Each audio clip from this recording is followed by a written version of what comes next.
call the meeting to order, and everyone stand for the Pledge of Allegiance. I pledge allegiance to the flag of the United States of America and to the republic for which it stands, one nation under God, indivisible, with liberty and justice for all. Thank you. Is there any public discussion? Yeah. Yeah, I'd like to thank Roger and Jack for last week voting no on that supervisors got the phone, the cell phone. I still think if the supervisor wants the phone, he should pay for it himself, the county shouldn't pay for it. And also for today's meeting, I hope you go the 3,000 or the 2640 or the 2,600 for the distance for the pipeline. Thank you. Thank you. Anyone else? Hearing, I'll make a quick comment. sure. Well, I guess, is there gonna be any discussion before you go back into the decision on the ordinance, or is this the proper time for that? Either would work, but now would be good. Okay. Just again, I'll be very brief for your consideration, since you are going to be continuing that process and make that decision today. Just wanted to bring some new news to your understanding before you go into that decision-making process. You know, as many of you know, and Would you introduce yourself, just so anyone watching the video doesn't know? Sorry. Grant Terry, I've been here a few times. I'm a senior project manager with Summit Carbon Solutions, specifically Iowa. As many of you have been following, there are a couple court cases that are very important going on regarding ordinances here in the state. Just want to bring up two today, one of which is the Shelby County ordinance, and the other one is the Story County ordinance, which Judge Rose presides over. She did issue formal, a formal directive on those yesterday, in which it was in our favor that the counties are permanently barred from enforcing any aspect of those ordinances. Just again, shows that regulating power and the responsibility is at the state and federal level. I believe those have been forwarded to you yesterday evening. If you have any questions, though, I'd be more than happy to answer. Thank you. Thanks. Anything else for public discussion? Hearing none, go ahead. Please introduce yourself as well. Sorry, I didn't have this prepared for that first meeting. I should have had, but. And I just want to try and kind of be brief, but I just want to try and. Dave, could you introduce yourself quick for everyone watching? Dave Wilden, my wife Marcia, we have 130 acres out next to the Irvington Bridge where this pipeline is going to cross. So I just kind of worked up this a little bit different thing. It's information that we've all been over several times, I guess, but it's just kind of a sarcastic outlook on what this is all about. You know, I think we can all say that, you know, our government came up with this 45Q thing, which initially it was to pay Summit or any other of these companies that were going to sequester CO2 $30 a ton. And then at the end of the 12 years, that was supposed to be up to $50 a ton. Well, when the government decided that wasn't enough during this so-called anti-inflation bill, they raised that $30 to $85, and then adjusted for inflation in 12 years, that would be $105 a ton that they're going to get paid for sequestering this CO2. And I kind of calculate that out in 12 years. If they do 12 million tons of that per year, in 12 years they will have collected roughly 14 billion, not million, billion with a B. They'll have collected $14 billion. That's 14,000 million. And if you know anything about our government, they're going to give them that, which we give to the government. But they don't have it all to give to them. So that's going to create about another $5 billion of national debt that the government's going to pay them, but they don't have it to pay them, so they add it on to our national debt. So that will create another $5 billion of national debt to enrich a bunch of these rich investors that have invested in Summit, plus 10% of that, as I understand, it's gonna go to South Korea, and they really need the money. They're pretty poor over there, you know. They need that 10% of that in South Korea. The next thing is, we spent an hour and a half testifying down there at Fort Dodge. Well, each one of the people that gave testimony was very similar. You know, they're telling about this strip of land that's going to be tore up, and most of them, you know, it's only maybe a few acres. But if a person stops to calculate that, according to Summit, that would be, they're going to do a 100-foot wide strip roughly. So each mile, that's going to be 12 acres. So in this 2,000-mile length of the pipeline, they're going to tear up 24,000 acres of land. And I don't know how much of that's going to be farmland, but there's probably quite a bit of that that's going to be prime farmland. And according to a lot of that testimony down there, it can take as long as 10 years for that land to recover from the compaction and the disturbance of the microbes in the soil to get it back to where it's producing like it was before they tore it up. The other thing is, in terms of the safety, I think we've had lots of information on the safety. Well, as I understand it, that pipe in Kossuth County is gonna be 20 inches, probably. They still won't say for sure what it's gonna be. But if you just figure it's gonna be 10 inches, average 10 inches, and every 80 foot is one of these well joints. Well, that means every 80 foot, there's gonna be a 31-inch well. And if you divide 80 foot into 2,000 miles, that ends up being over 4 million. If you figure a 10-inch pipe, 4 million inches of well that's gonna be made in cold weather, hot weather, muddy, rainy weather, but it's gonna be safe. They say it's for sure gonna be safe. There ain't no chance that it's gonna give any problems. And if it did give a problem, it ain't no big deal. They, you know, that plume's only supposed to travel 2,000 or 3,000 feet, so it'd only kill a few people and a few animals. That'd be worth that to, you know, this pipeline's so such an asset to us. It'd be worth killing a few people to get it. I think as far as a fairly simple quotation about this whole thing from the North Dakota Public Service Commission that denied their permit in North Dakota. When they finished that, this is a quotation from them. The commission finds that Summit Carbon Solutions has not provided sufficient evidence to demonstrate that the location, construction, operation, and maintenance of the proposed pipeline will provide minimum adverse impacts upon the welfare of the citizens of North Dakota. I think you could easily substitute Iowa for North Dakota there.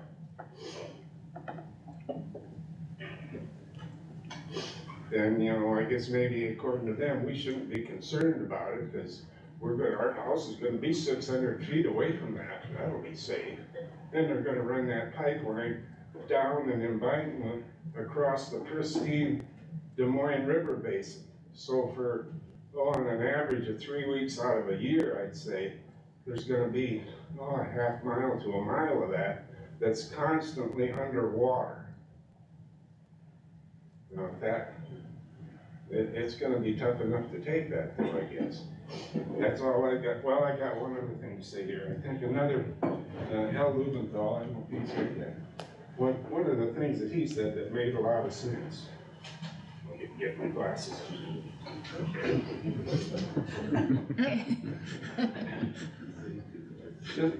This was in one of the letters to the editor. Al says, the only way this pipeline will be approved is if there is major corruption in the Iowa government. And I think most of us in this room, except them Summit guys, are probably gonna agree with that. Thank you.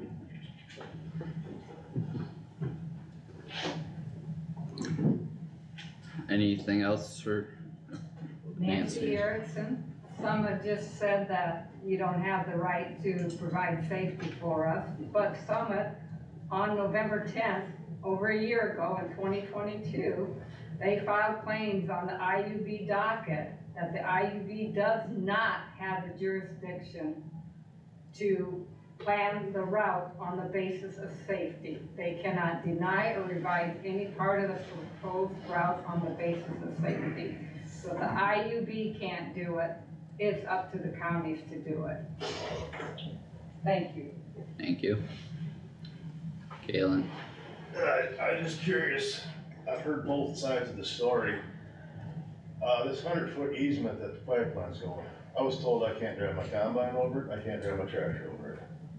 So how am I supposed to farm an 80 with 100 feet through the middle of it? I have to have so much enrows. Is that true? Can you tell me, Mr. Summit, can I drive over that pipeline? Yes. I can. Yes. Okay, because I was told that once it gets going that we couldn't, you guys wouldn't allow us to do that. Okay. All right, thank you. anyone else for public discussion? Yes, I would like to, please. Would you introduce Yeah, yourself Rex just for Steele, the? I'm sorry. Yep, thanks. Hey, I Rich. did my own checking because obviously they weren't coming forth. You've asked them numerous times for studies, they refused. But the most vulnerable are the children. You just Google it. They're the most vulnerable. And you take our road, and I'm not excluding anybody else, I'm sorry, but I'll go with what I know.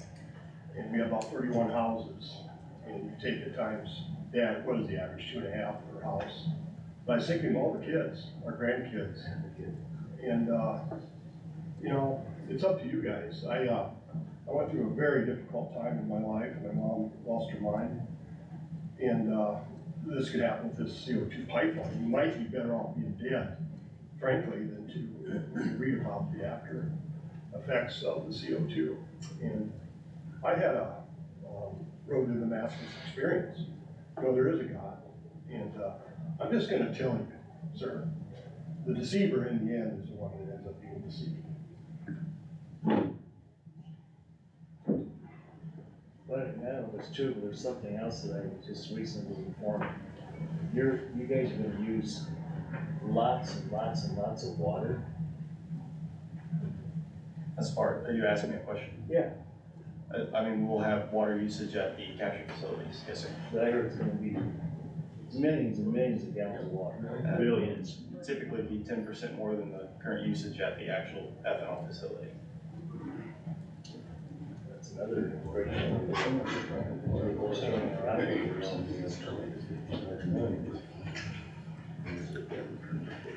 Any other public comments? I'd just like to make a comment. My name is Deb Schultz. We don't own the land. The pipeline is proposed to go less than half a mile north of our place. It's like we don't have a voice. The landowner can choose to go for it, but we don't, and we actually live there and have to reside there and probably die there if the pipeline ruptures. So I just want to say we totally oppose it and would please listen to the people here. It's a money-making deal, that's all it is. It's not for the benefit of anybody. Thank you. Can you please come up if we're gonna have people talk, it'd be good. You bet. Thank you. Closer the better. Al Lubenthal, I'm gonna ride right along with what Deb Schultz just said. She said she lives a half mile away from where they proposed that pipeline. Less than half. Less than a half a mile, excuse me. And she has no say. Summit obviously doesn't give a crap about them, or anybody else that's within a half mile. That's no land ownership. So she and every other resident in this county and everywhere else in this country is relying on you five to make the decisions to protect her, as well as everyone else. And that is the 3,000 feet that you guys agreed upon 2 weeks ago, at bare minimum. Personally, I don't think it even should be here, but 3,000 feet at bare minimum. Or I think it's your responsibility as supervisors to be the ones that get to go on the call to inform family members that they passed away because the pipeline ruptured. That should be on you guys. Not the first responders, not anyone else, but you guys, because you are the ones today that can continue to move this forward to help protect us. I don't give a crap what they do. They don't live here, they don't care. They care about dollar signs, and that's it. Okay. Thank you. Anyone else for public comment? Sure, Senator. And feel free to come over more often. I no longer represent this district, so, but I did for 10 years, so appreciate the opportunity to come. Today, my name is Dennis Kossuth. I am state senator for District 28, used to be District 4, which is Kossuth County. Just a comment that goes outside of the safety issue. If we look at the use of eminent domain especially, that is reserved for that which is of the benefit and the convenience of the citizens of Iowa. And I think from what I've heard from all of these fine people that are here today, they don't see any benefit, and they certainly don't see any convenience involved with these pipelines. So I would urge this body to do all they can to protect its citizens, which is the purpose of government, to protect the rights of its citizens. So I think on both the state level and the county level and everything in between, we need to do all we can to protect the citizens of the state of Iowa. Thank you. Thank you.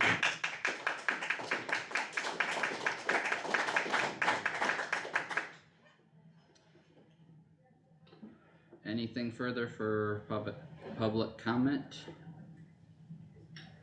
Otherwise, for our agenda, we had a discussion last week during our discussion about our attorney fees and stuff. I would think that would be prudent to address either before or after we address the pipeline for order, but, You wanna discuss the attorney fees?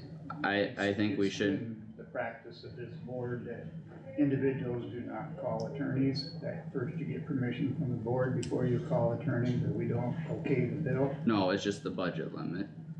Yeah, but we've had a lot of people calling attorneys personally. And we're talking about attorneys, so I think this is part of it. If you're gonna talk to an attorney, first get permission from the rest of the board to do so. I think he's speaking about the pipeline attorney fees. Yeah, I know. Oh, Yeah, but we're Okay. talking about attorneys, so. but having that discussion with the rest of the pipeline agenda items. So you're saying, I think he's just saying move the agenda item up, Yeah, Okay. that's, not taking it away, just move the agenda. I'm not saying to remove it, I'm not suggesting any decision, I'm saying I think that should be addressed in conjunction together since they are tied. With the claims? Just with- cause they're so far with apart. the in agenda, CO2 yeah. ordinance. I can see that. So I would make a motion to approve the agenda with moving, the pipeline attorney fees up, under handwritten claims. Would there be a second to that motion? I'll second. Okay, thank you. what was that, Josh? Josh, Josh, seconded it. Yep. Is there any discussion on that motion? All those in favor, say aye. Aye. Any opposed, say nay. Motion carried unanimous. We have reviewing and approved claims next. Is there any question or discussions or motions to that effect?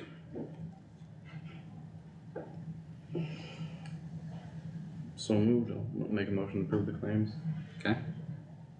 We have a motion on the floor. Is there a second to approve the claims? I'll second.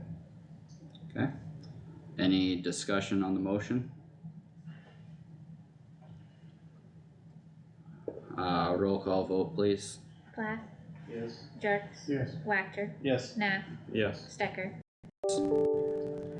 Motion carried unanimous. Next up is the handwritten claim, which was discussed last week. There be any motion to that effect?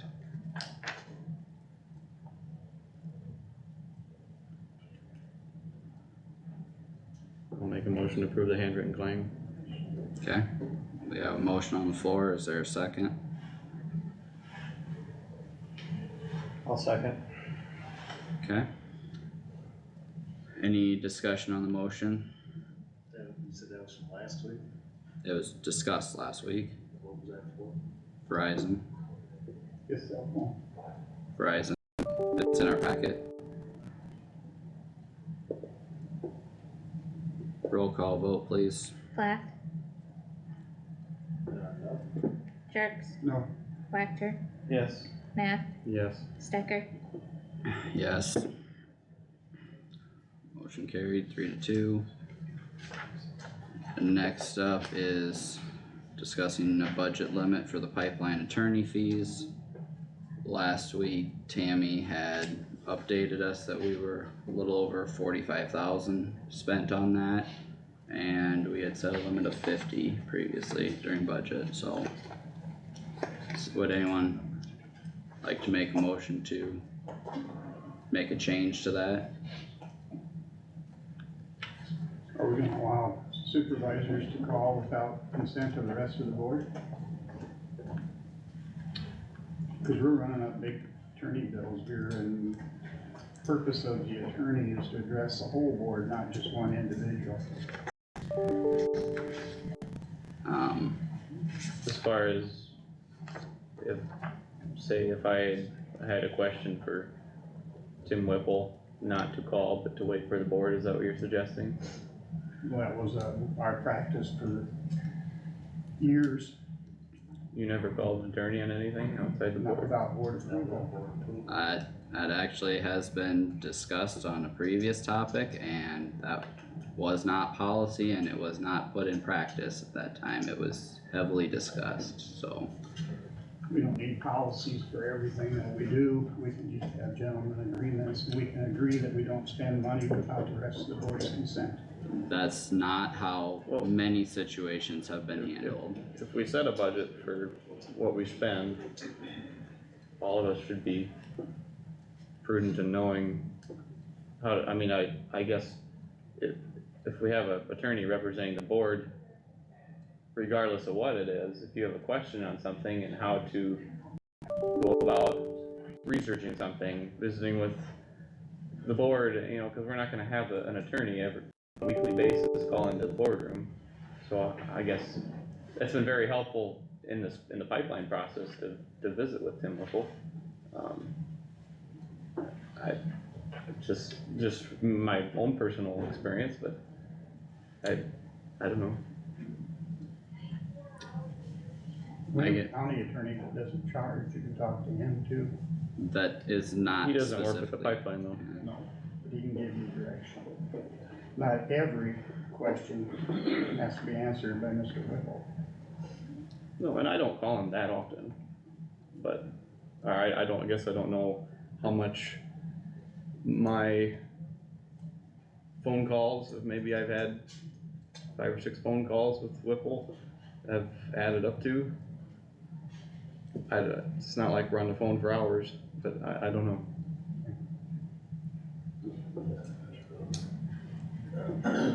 I guess I, Yeah, my opinion too, is that you shouldn't be calling attorneys on the county's dime on your own, without letting the board know you're gonna call. So that is my job. It's also your job to get approval prior to spending taxpayer money. That's why we're discussing how much we wanna spend. I guess think I'm confused on what, I think it's irresponsible to come to this boardroom not being prepared for the topic you're gonna discuss. And that applies to every situation, not just one. So, Do you have any questions on the reports I sent you about the fees? No, it all made sense. There were a couple different ones, one that showed the service area, and some that just show what our totals are. Sure. So I didn't know if that made sense. The service area we're talking about is service area 9, so, cause I know you'd asked about that. Is that an email or the packet? I can't. Does anyone It's in the have, Yeah. does anyone have a number in mind? I did ask Doug yesterday as far as, I asked him for some information, he did send that out to everyone, but. I would say, I did speak with, or reach out to Shelby County just to see what kind of dollars that they have put into their process so far. Of course, they're paying 15% or ICAP 85%, through that process. They've spent around $150,000 up to this point, beginning at, with the intervention, the ordinance, and then the court costs, so that's okay, total around $1 million, I suppose, if that's 15%, but ish, well, probably, but it probably with- wouldn't all be in that category, their stuff prior to being sued, they would have been paying 100% like we have, so it probably wouldn't quite calculate out that far, I was saying without insurance, but their out-of-pocket cost has been about $150,000.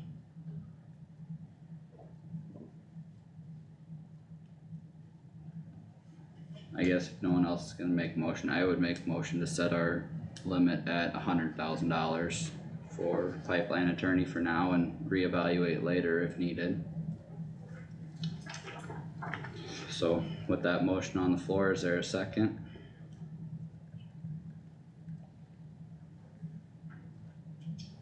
I'll second. Okay, Can I ask a question? yep, Is that $100,000 total, not just per fiscal year, correct? total. Yep. Any discussion? Does that include all attorney fees? That's just for the pipeline.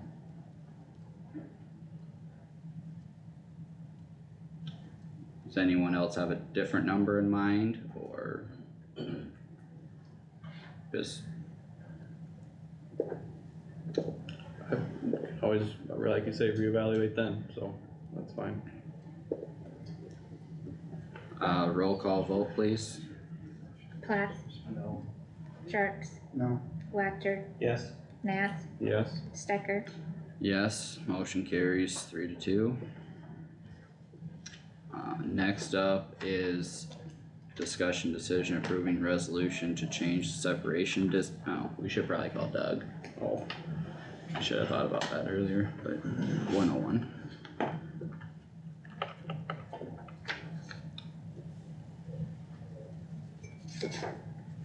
hi Doug, we're ready for you in the boardroom. Yep, thanks. Say Kyle? May I, Yeah. can I say something quick? Yeah, go ahead. I agree with what Carter said, that he should be able to call Whipple when he wants. But I agree with Roger that it should be a board decision, because simple fact, there's 4 or 5 of you, 4 of y'all have the same question. What if you call Whipple and all ask the same question, that's a half hour each? Now, do you, when you find out the answer, Carter, do you tell anybody else? Hey, I talked to Whipple, this is what he said? Typically, it pertains to what we're gonna discuss in the boardroom, yeah. That's why I see if, Roger says if you have it here, everybody asks the same question, everybody gets the same answer, you spend 1/4 the money. Does that make sense? Yep, well, the other thing is sometimes secondhand information, everybody might leave something out that Yeah. we should have heard, or you might have a question that pertained to that topic, and you don't get to discuss it. You had a That's word, my- or you forget a word? Doug, we are up to, the resolution to change separation distances, just so you're aware.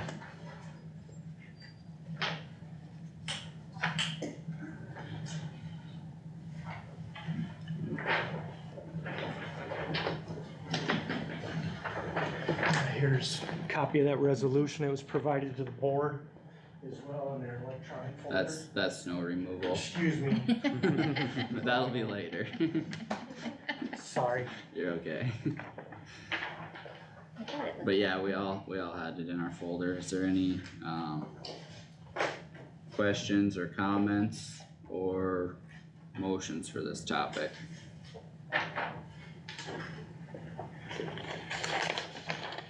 Here you are, Tim. Thanks, Doug.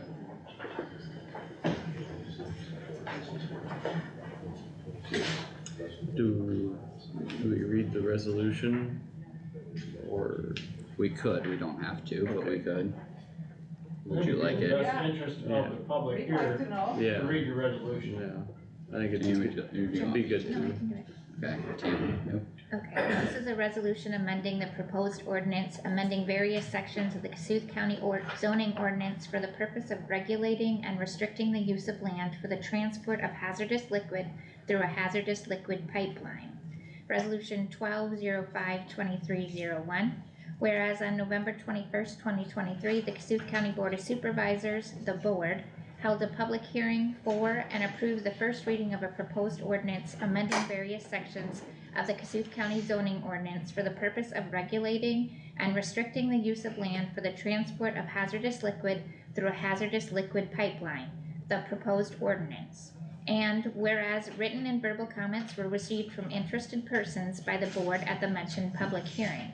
And whereas written comments received were read aloud by the Kossuth County zoning administrator, and whereas a written comment included the testimony before the Public Utilities Commission of the State of South Dakota by Dr. John Abraham, Professor of Mechanical Engineering at the University of St. Thomas, St. Paul, Minnesota, and whereas based on Dr. Abraham's education, background, training, and experience, Dr. Abraham states, for an 8.625-inch outside diameter pipeline with other physical and environmental considerations, human exposure at 30,000 ppm of CO2 would more likely than not occur at a distance greater than 2,600 feet from the site of the release of CO2, and whereas the Occupational Safety and Health Administration, OSHA, places a threshold limit value for short-term exposure limit of CO2 at 30,000 parts per million, and whereas the American Conference of Governmental Industrial Hygienists, ACGIH, recommends a ceiling exposure limit not to be exceeded of 30,000 ppm for a 10-minute period.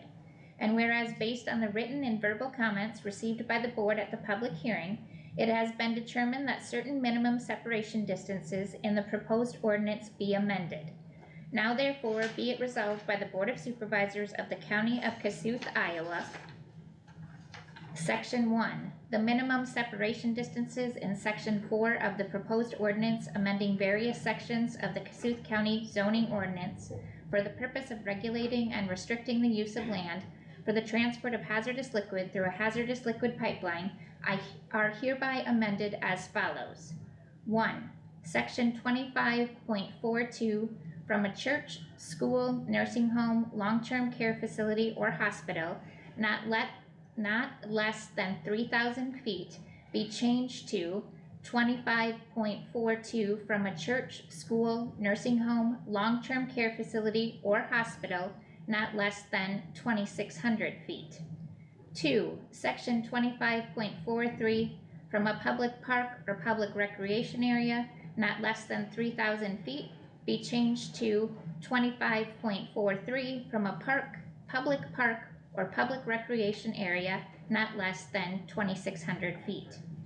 Number 3, Section 25.44 from any occupied structure not less than 3,000 feet be changed to 25.44 from any occupied structure not less than 2,600 feet. Resolution adopted this 5th day of December 2023. thanks, Tim. Thank you for reading that.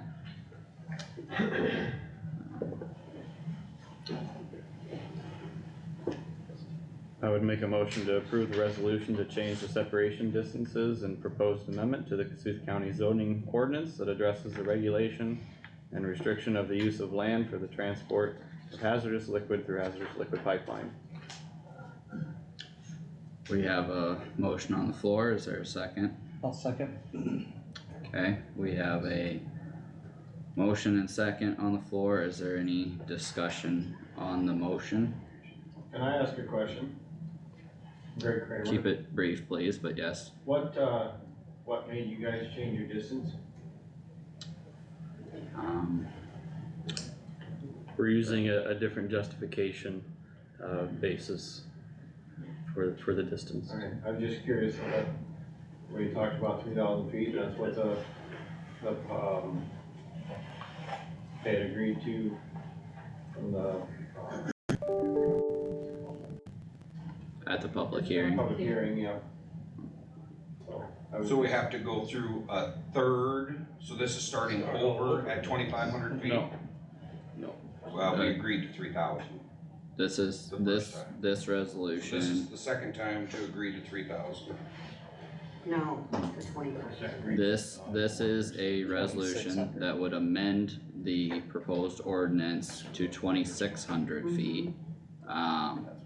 It is not restarting the readings process or anything that way. So today will be the second reading of the ordinance then, correct? That is the next item on our agenda. Is there any further discussion from the board on the motion? Well, once again, the pipeline refuses to give anything, to defend any separation distance. And so, I mean, unless they're willing to give us some proof that there's a safer distance, I don't see any reason to change it.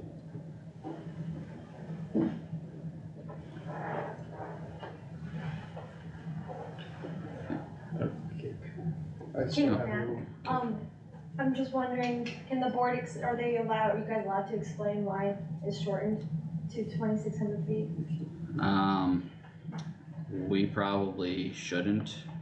Dr. Abraham, Different I mean, justification. what was in the resolution is the explanation, but beyond what was in the resolution would be closed session conversation we had with our attorney last week, and that should not be shared.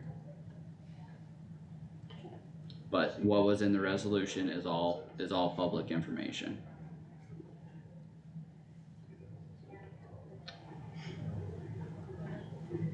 Hearing no further discussion, I would ask for a roll call vote. Plath, No, Jerks,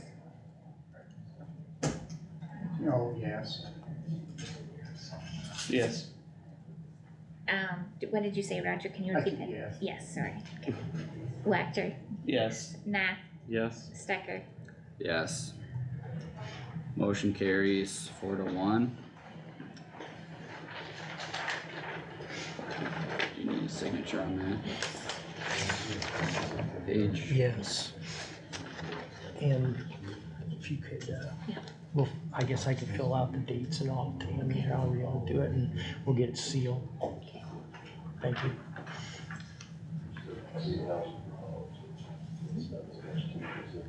I'll trade you. Thank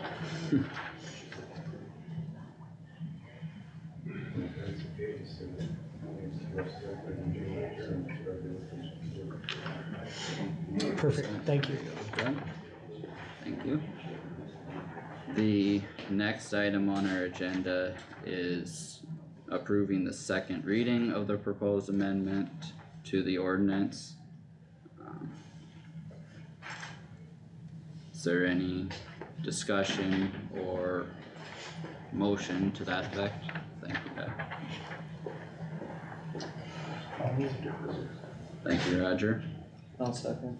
Okay, So you have us come in here thinking it's 3,000 feet. You have us do our discussion, and then you change the amendment, but don't give anybody a chance to have another discussion on this? Or we have to wait till the third and final reading? Because I think it's pretty unfair for the citizens and the residents of the county to give their discussion before you change the setbacks. I think it's fairly irresponsible to even, the setback ought to be, you know what, we care about our citizens in Kossuth County. We don't want that thing within 3,000 foot of our county. That's what the setback should be. What I would say to that is the agenda is public knowledge, public record. If you had a question on anything within there, you could have called anyone on the board, the auditor, asked for information of what we were going to be addressing. But you changed the setbacks and didn't give us a chance to give any input. That is Because part of that's our private. agenda, that's part of our No, resolution. you just said it was private. No, It's I not didn't. public, it's not public. I said Based our, on what your discussion was with your attorney, that's what you just said. I said our conversation in closed session Right. is in closed session. The resolution is public I'm not talking information. about the resolution, I'm talking about the fact that you changed the setback distances, but you're not giving us an explanation. The explanation is that based on Dr. John Abraham's testimony that was given at the public hearing, that is the We're justification talking about used. what's the closed session. For an 8-inch pipe. Correct. We don't even know how big the pipe is. Well, they filed at the IUB as a 20-inch pipe. 20. County, whether they will admit it or not, it is filed with the IUB. But my as a easement 20. says up to a 24, they'll take what they can get. They have freedom to Everything plus. put whatever size, if they wanna come back in 30 years and dig it up and put a different size in, they have freedom to do that under that easement. So now you're going to setback distances based on an 8-inch pipe. We already know it's not 8-inch. It's not 8-inch. Yeah. So what is 20? There's no What is guarantee. 18? What's 12? Chances are it's more than 2,600 stated in, what is the actual footage for an 8-inch in that resolution? I'm sorry, No, you're right. 2600. 2,600 for an 8-inch. Correct. Yeah. Apparently your lawyer knows better than a doctor. It seems to me that maybe the closed session is the fear of lawsuit. And I don't think that should be a fear. I think that Al's family and Rich's family and everybody in this room is worth more than money and time on a lawsuit. I don't disagree with you there. 3,000 foot from the county is what it should be.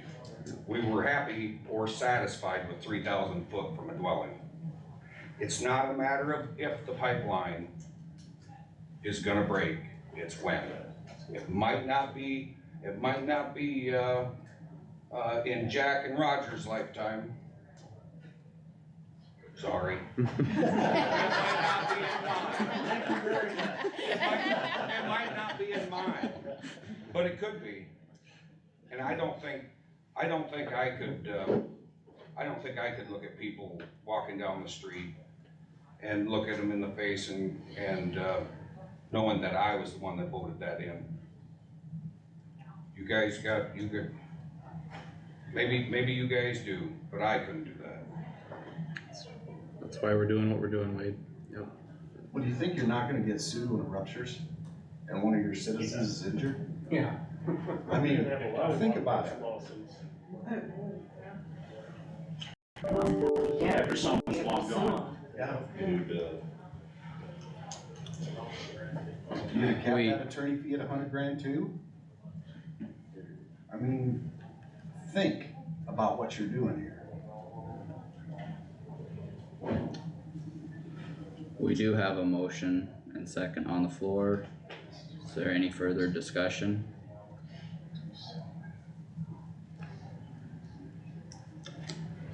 Roll call vote, please. Plath, No.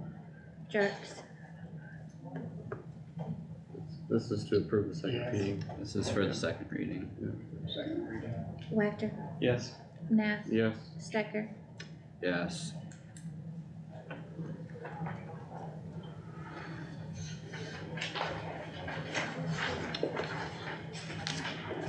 Thank you everyone for coming and sharing your opinions.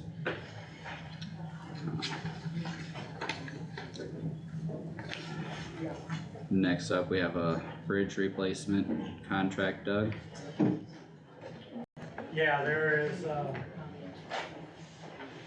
again, in your package of information, there is a resolution and a location map. This is for bridge replacement project led at the Iowa DOT. I believe it was a Tuesday before Thanksgiving. We've received everything. This resolution goes through the steps saying that the project is needed. The board has accepted the guidance. The board finds that the resolution is appropriate and then accepts or awards the contract to Graves Construction Company. And it also gives, the supervisors give the county engineer, after receiving all the appropriate, contract documents, authorization to go ahead and execute the contract. There you go. Would there be a motion? We got too much conversation. Yeah, they are working their way out. Yeah, this project is, right south of Titanca. It's the middle bridge. Thank you for coming.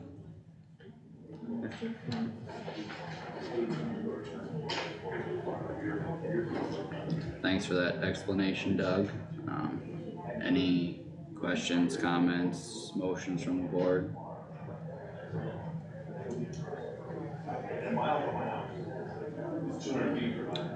I would make a motion to approve. Is there a second to that motion?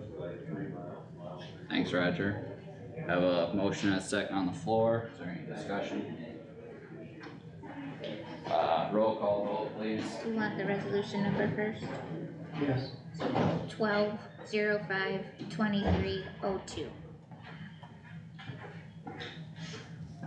Okay, Plath, Yes. Jerks, Yes. Wactor, Yes. Nath, Yes. Stecker. Yes. Motion carried unanimous. And I'll bring both of these up to sign here. The second one is for BROS Prayer 200. This project is on Old Burton Road, right south of McGregor, about 3.5 miles. Merriman Bridge Construction, there's a little bit on this and the same, the resolution, there's the same language except for the amount bid was $631,625 and Merriman Bridge is who would be awarded to. That's on Blacktop also. This is, yes. Do you remember what the original estimate was? I do not. It was a little, both of these, it was slightly higher. The engineer's estimate was slightly higher. Okay. Any further discussion? Otherwise, I'd entertain a motion. I'll make a motion to approve the contract or award the contract for bridge replacement. Okay, I'll Yeah. second. thank you. Any discussion on the motion? Roll call vote, please. You want the resolution number first? The 12-05-2303. Yep. Plath, Yes. Jerks, Yes. Wactor, Yes. Nath, Yes. Stecker. Yes.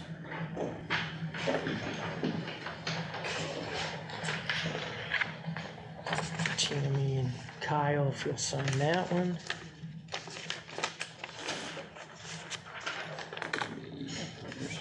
And that one as well.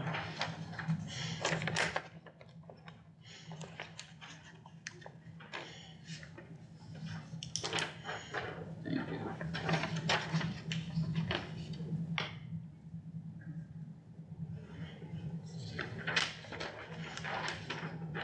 Very good. Thank you. Next up is snow removal roads.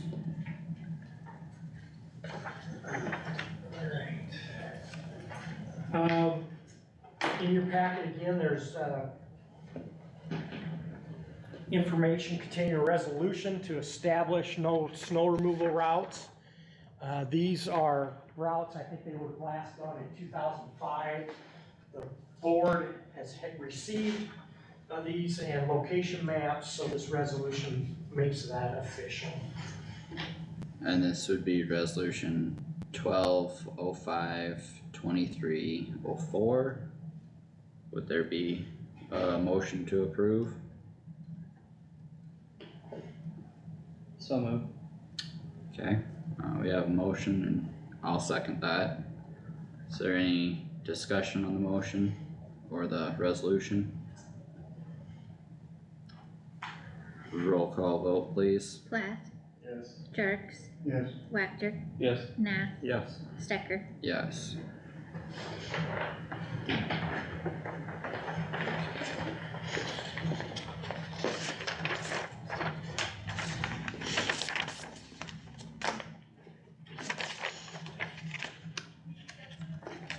Tim, if you'd have that.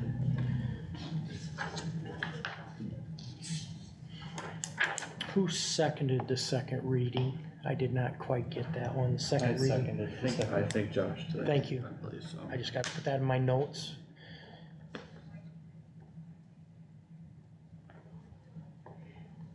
Yeah, I could make sure. Yes, Josh.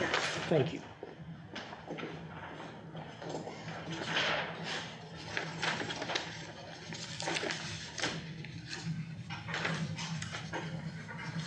So it was a motion by Jarks and second by Wack.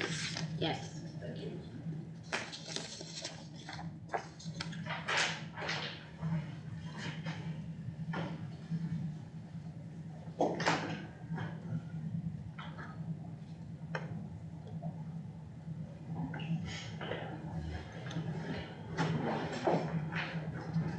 Alright, next up, discussion about, and decision about local option sales tax fund transfer to secondary roads. Can I explain what I put in your packets? Yep. So you asked for the balance in the lost account. It's $436,998.02. We get money every month, so that'll keep going up. The lost money is not in its own fund, it's in rural, services. So, if I understand it correctly, after I talked to Connie and Nick,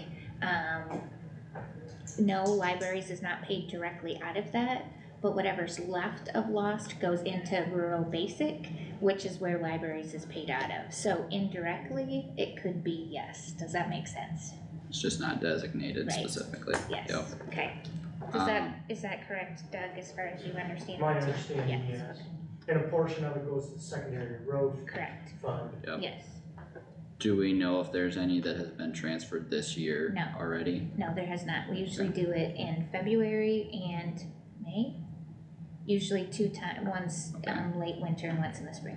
Is that just the remainder of it, or is that a set? It's a set amount, so depending on how much you budget, like last year was budgeted 500,000, so we did two transfers of 250,000. And this would be 2 of 300 for Correct. 600,000, Yes. so that could be adjusted. Yes, So would this be the first 4 months or 5 months of the year, do we know? well Cause this, the report was 12/1. yeah, so it would only be, July through October, or through November, 5 months. For the Yeah. month of November. Okay, 5 months, yeah.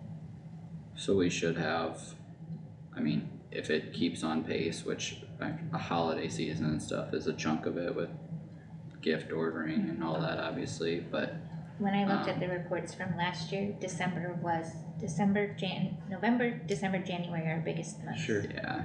makes sense. But even if it kept on pace, even if we figured this was half a year, we would still cross 800,000.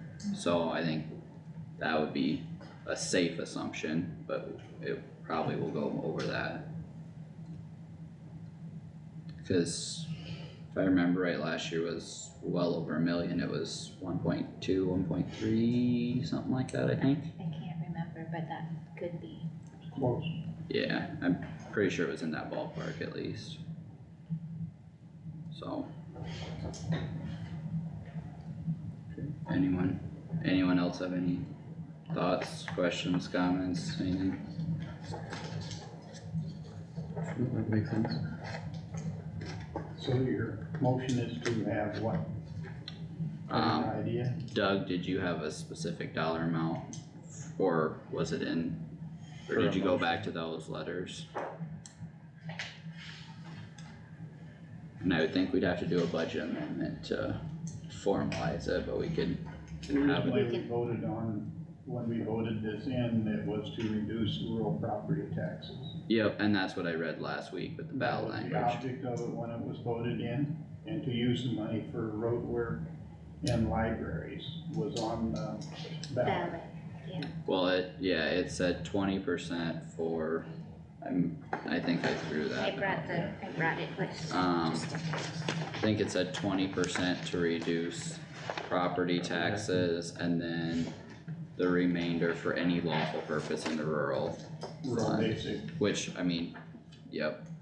Yeah, 20% property tax relief and the remainder for any lawful purpose in the rural basic fund. At the time it was passed, we were getting 300,000, 200,000 compared to what we get now. Yep. So I would say purposes in the secondary road fund would very obviously qualify for that on both aspects.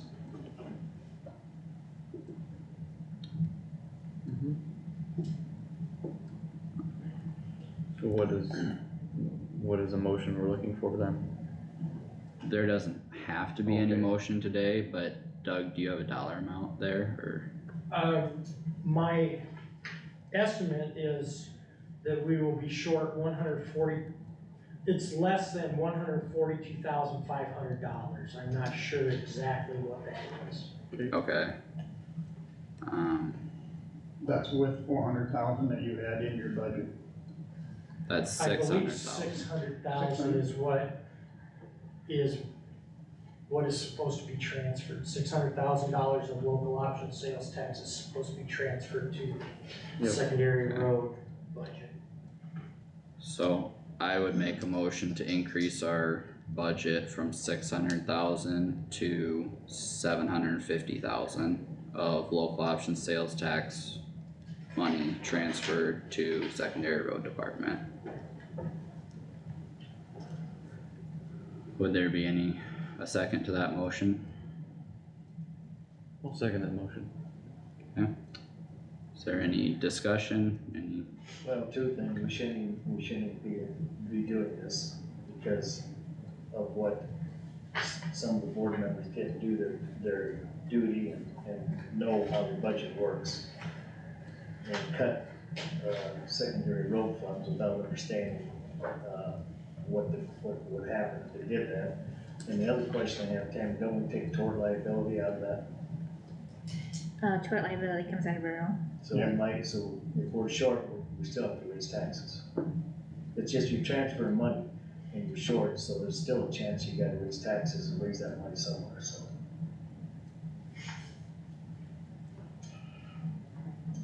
My opinion is we should do 400,000 more, just have $1 million that goes into rural roads. what would your reason be for that?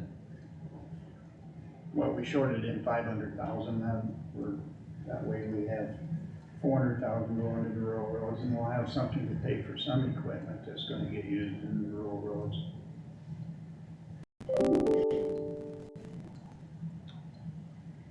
It's a compromise.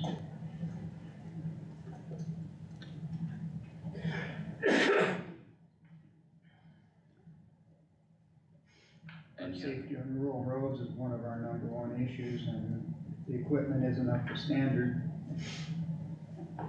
You're saying for this budget year? Yeah, for this budget year. I mean, we're short on getting the trucks outfitted.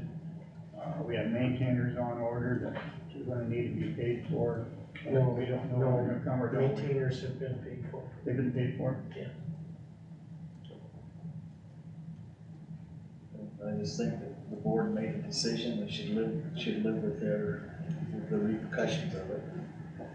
So you're saying we should not make any changes? Nope. You guys should never cut his budget in the first place.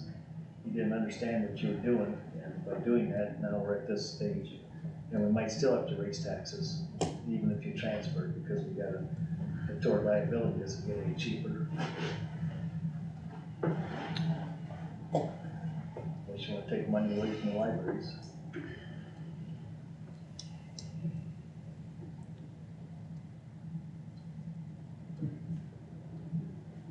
I'll call for question.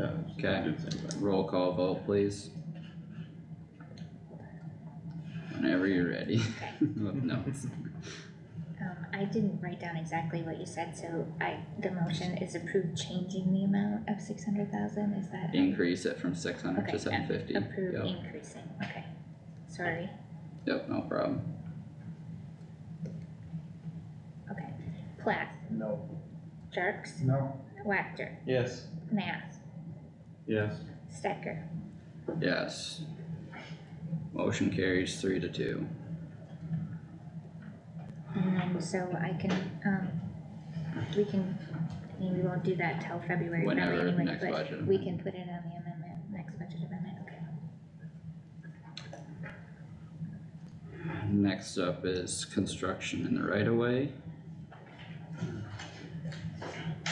Yeah, there are two requests, both of them are tile crossings through roadways. One is Ron Munson requesting to go through 230th Street between section 29 and 32 of Wesley Township. We received all the documentation for that, and I would recommend that the board would approve of this as well, Okay. for this request. So I moved. would, sorry, yep, I would, couldn't get it out. So Carter made a motion to approve, I will second that. Is there any discussion on the motion?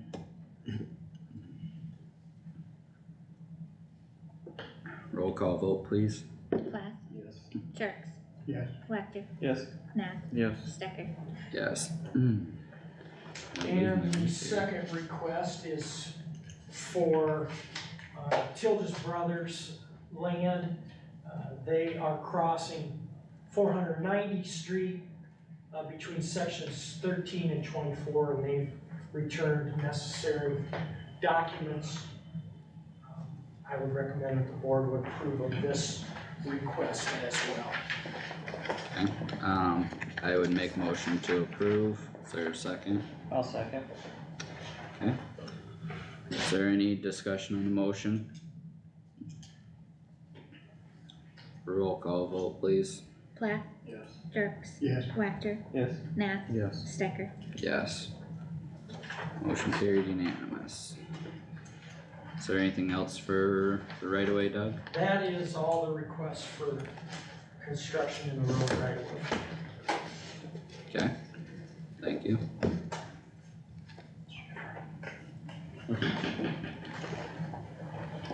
Need these signed, please.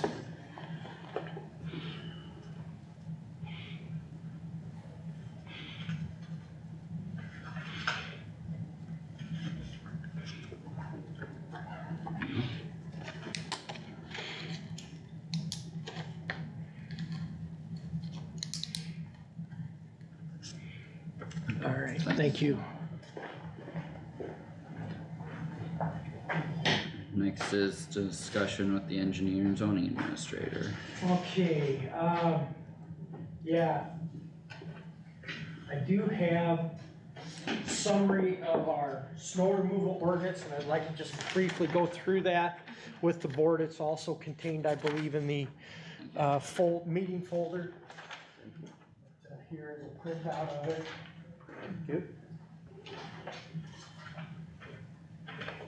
This ordinance was approved on June 24, 2021. The purpose of the ordinance is to establish Kossuth County's policy and level of service for maintenance of our secondary road system during winter months. The level of service is to be implemented within the amount budgeted in our approved county budget. The Kossuth County engineer or his designee shall implement the removal of snow and ice on all Kossuth County secondary roads. One thing that's very important is that each winter storm has individual characteristics and must be dealt with accordingly. That is stated in our ordinance. Kossuth County's existing snow removal equipment will be used to remove the snow. The entire width of a road surface may not be completely clear of compacted snow, ice, or frost. We do not guarantee that everything is going to be clear. That's, again, stated in our ordinance. In fact, in our ordinance, we say snow can be expected to accumulate next to the roadway and at intersections. These accumulations will restrict visibility of motorists. We also state in our ordinance that motorists should reduce speed and drive with additional caution during poor conditions. We do not put out additional warning or regulatory signs to warn motorists of dangerous situations due to winter weather conditions. Paved routes, they have our first priority for snow removal, followed by unpaved routes with residences. And snow may not be removed from unpaved routes designated as level B or no snow removal, which is the roads we just talked about prior to this. Normal snow removal operations will be between 5 a.m. and 6 p.m. of the day, and snow removal equipment may be called off of the road if conditions produce hazardous working conditions. It is not the policy of Kossuth County to provide a dry pavement condition. After snow has been cleared, some intersections, hills, curves, and other parts of the secondary road system may have sand or other abrasives placed on them. We do not place our abrasives the whole length of the road. We put it at stop signs and then some hills.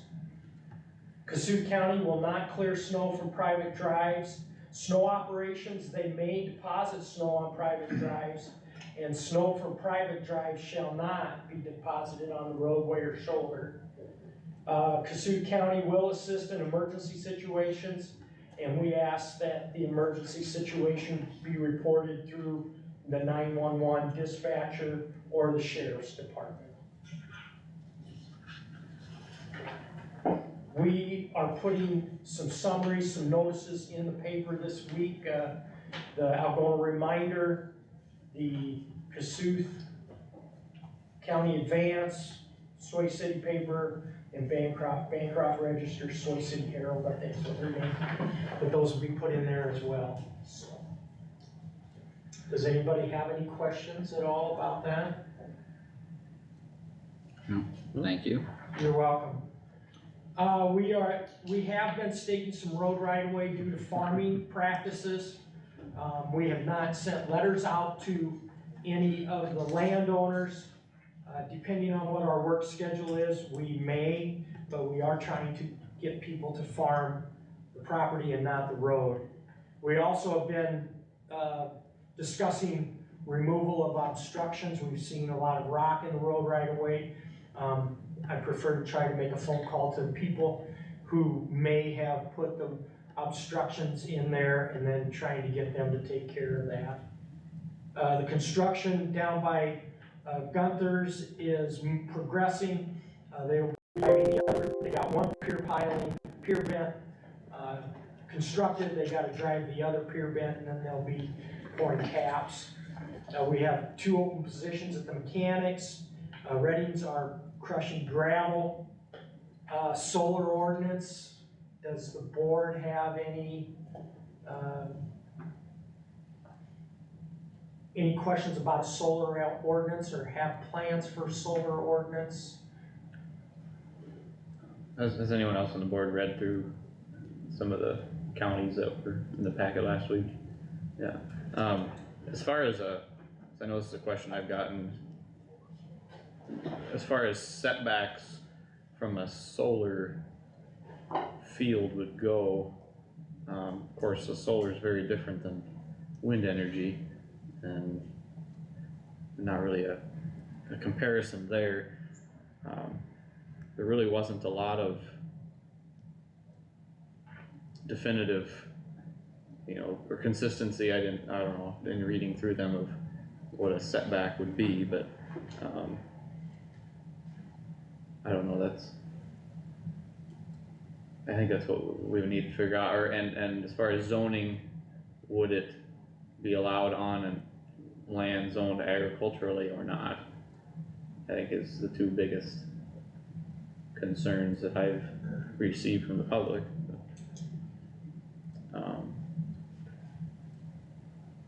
Yeah, I don't know.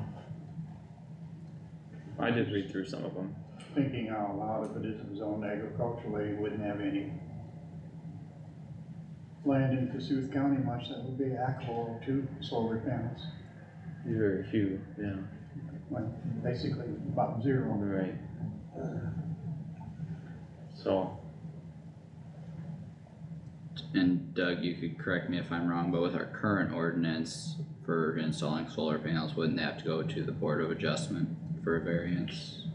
Well, somehow a conditional use permit would be required, and yes, a conditional use permit would be granted by the Board of Adjustment. sure. There's just no, there really is no mention, there's nothing in the current ordinance. No that talks clear about guidelines.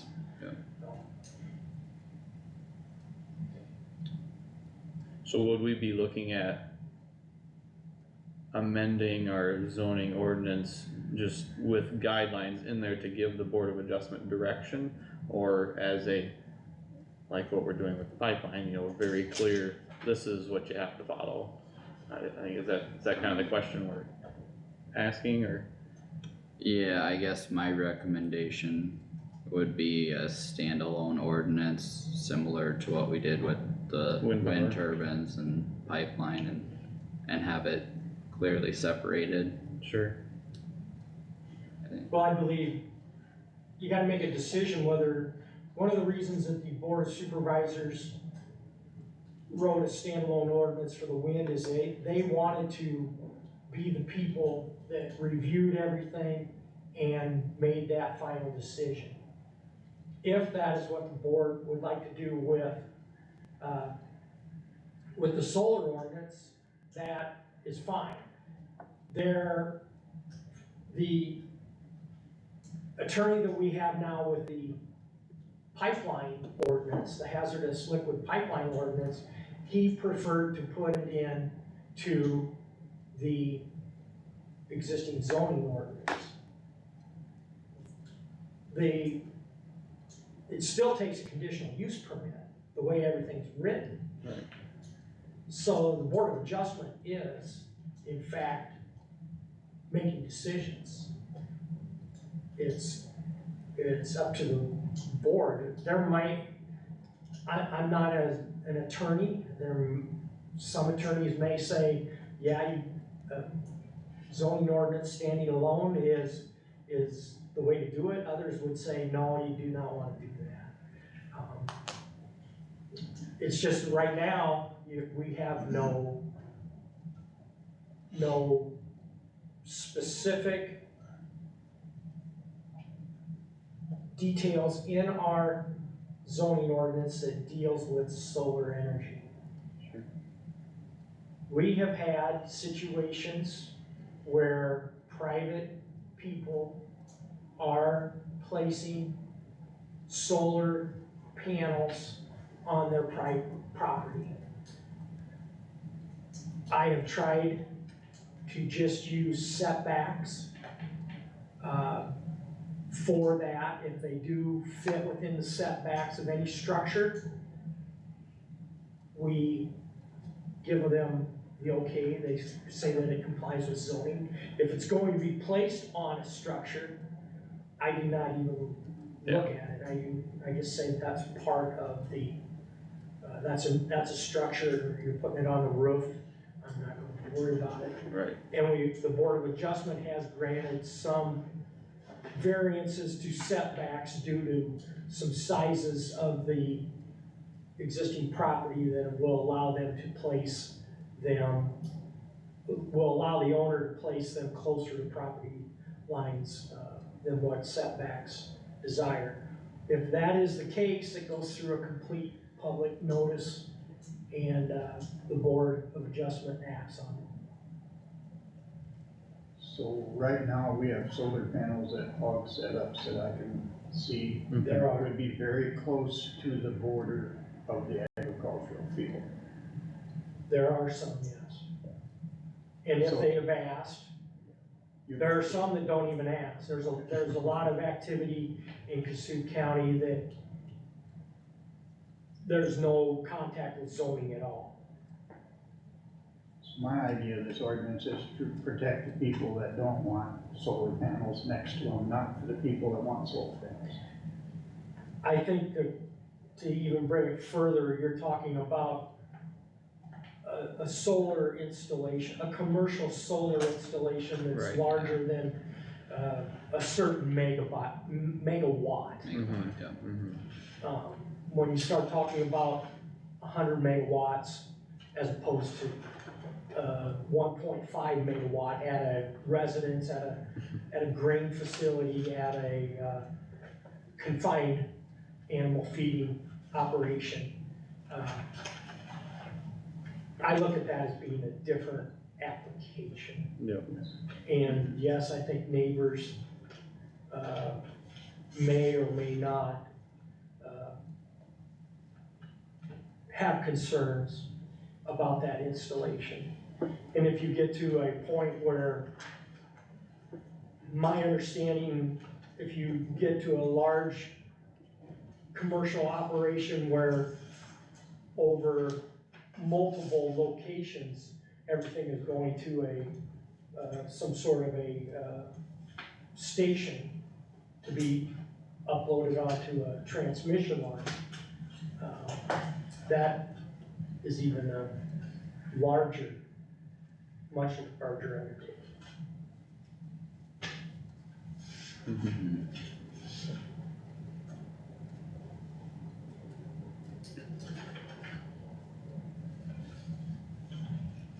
Is there any ideas as far as timeline from the board on when we would wanna have more serious conversations about this? Maybe after the new year or something? I don't know. Have we had any commercial? Yes, Yeah. that's one of the reasons I am talking about it. Yep. I've had 2 serious inquiries on a location. Studies are being done right now on that. This is in a stage of being developed. And I think you mentioned in the meeting before, is it 15 to 20 megawatts? Was the one, or, It was a smaller, but it is commercial. yeah, I'd have to review my notes on Right. that, I'm sorry. no, that's alright.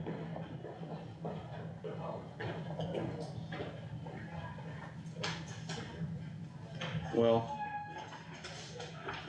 I guess, so the first step would be for us deciding, do we wanna go forward with a standalone ordinance or just change language in our existing? That'd be kind of the first step, and then looking for an attorney from there. Well, I think you definitely wanna get some legal representation to make sure that the ordinance is developed correctly. Right.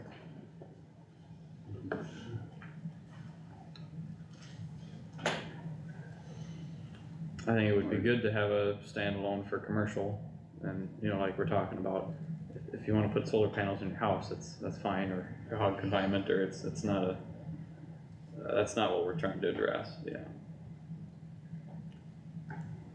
But, I think sometime it would be valuable for the board to review and completely update our existing ordinance. It was written in 1973. We've had some amendments to the ordinance. We also have a subdivision ordinance, and we've had some amendments to that. But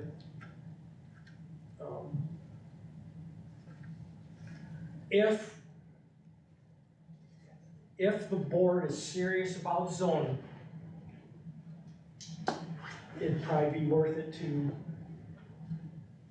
update that. There are counties that don't have zoning. And there may or may not be advantages to that too. But zoning can be there are easy situations with zoning, and there are more difficult situations with zoning.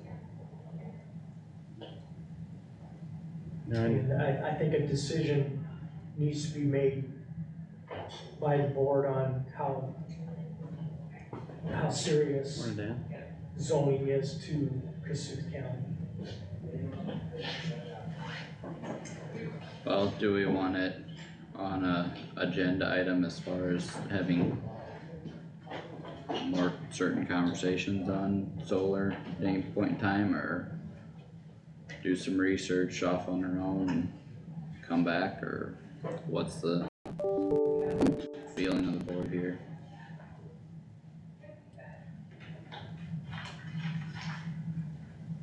Well, definitely need to do some research on it. Maybe try planning for something sometime after the first of the year. As much as I don't like that, because it'll be in the budget. Well, there would be pros and cons to that, because we'll be here more anyway, so we might be able to have more conversations on it. More time allowed for digging deeper, yeah. I just don't know if we'll have all that much time before holidays and everything, and I don't think everyone wants to deal with it at that point, yeah. so.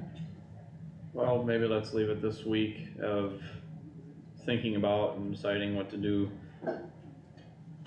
as far as how we wanna pursue an ordinance, and, or whether to revise what we already have.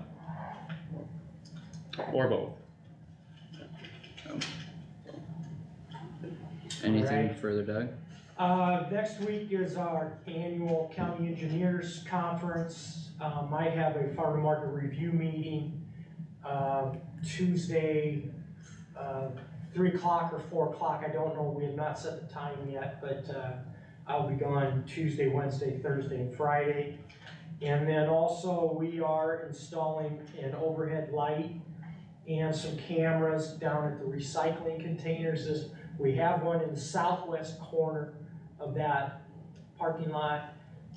We are placing another one in the northeast. So on diagonals, there will be overhead lights and cameras trying to identify people that are, not using the recycling containers appropriately. We still are receiving garbage. We're hoping that with additional light, it will deter people from doing that, and with other cameras, people have discovered that if they go north, they are not as identifiable as if they go south. So we are doing that, just to let you know. Okay.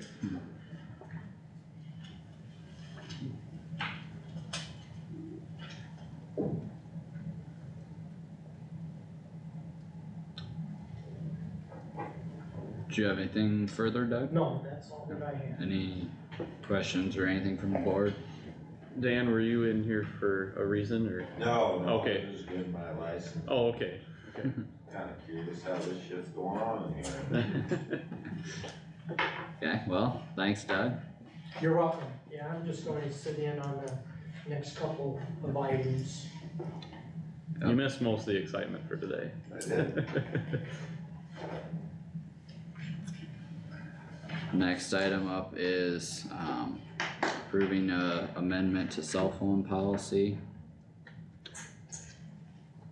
Had discussion on this last week substantially. There be any motion for this topic?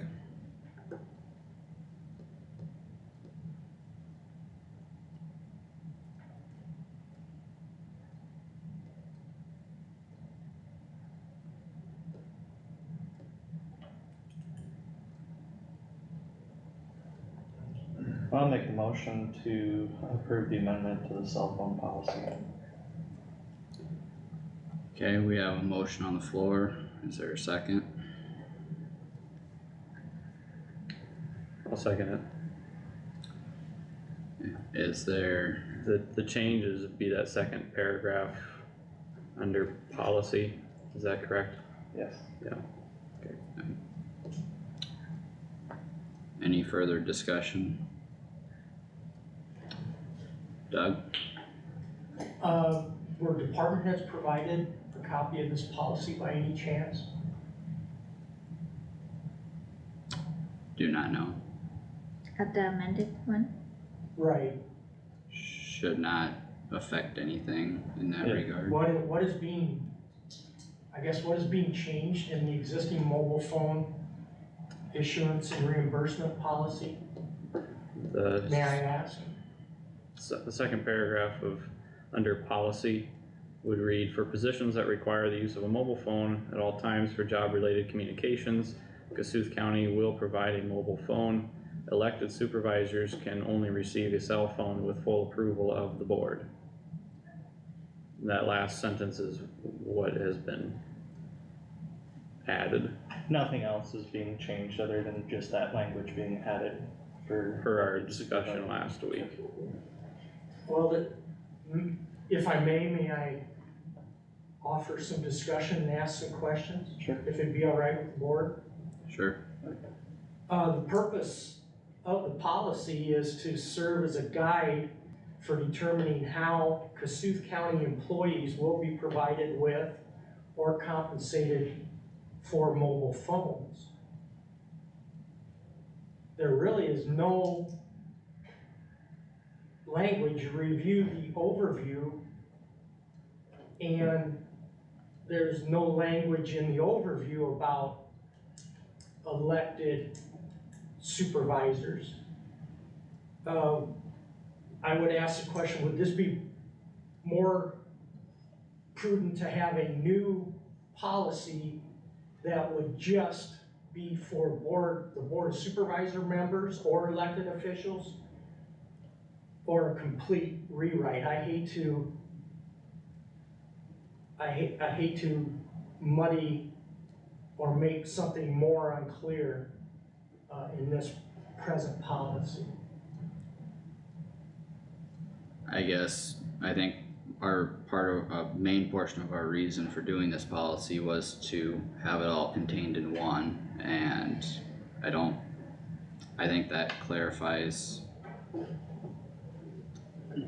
that situation. The first sentence, it says the policy is the guide to determine Kossuth County employees. Supervisors are not Kossuth County employees. So you're making a policy that I think is out of order, because it belongs for employees, not for supervisors. If you're gonna have some position for cell phones, it should be out of this policy and in a different one. Well, I filled out employee paperwork when I mean, as far as the job, we're an elected employee rather than a hired employee. No, it's the all- same way. I guess The we're all other employees. elected. Tammy is an elected employee, so. Do you, But- are you supposed to report to work? Do you have work requirements on a daily, report to work at 8 o'clock? Get off work at a certain time? Just on Tuesdays. Are you identified in the employee handbook, Kossuth County employee handbook? Do you receive vacation?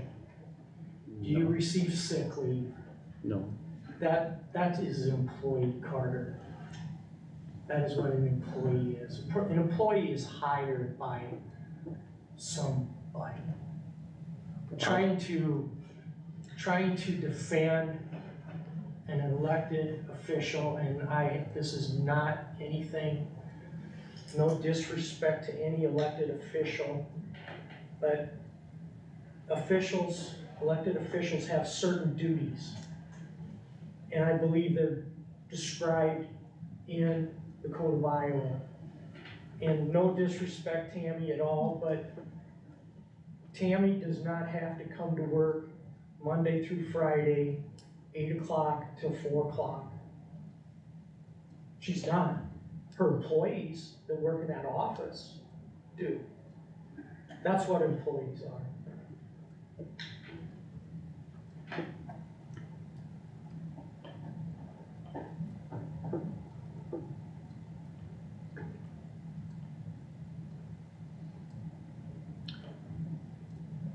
Roll call vote, please.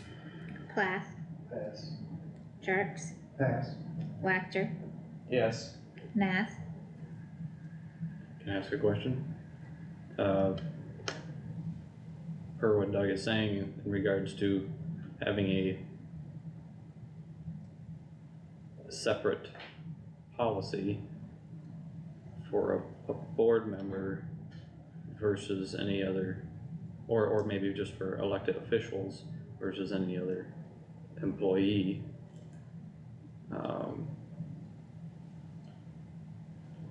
Is that a necessary thing, or is that a necessary thing to pursue, versus what we're doing here? I mean, I do feel it's clear, but is there a certain way that needs to be handled, or is this up to the board discretion? that would be more discussion for Todd, I think, than me. I'm not an attorney, so I don't know the answer to that. There's a call for question and discussion is basically over. Okay. Yes. Stecker, Yes. Plath,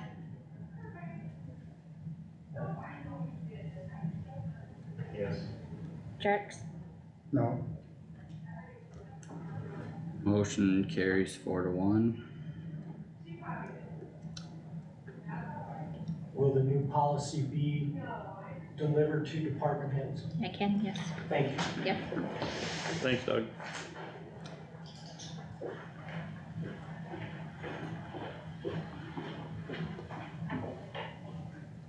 Next item is also on, based on conversation from last week.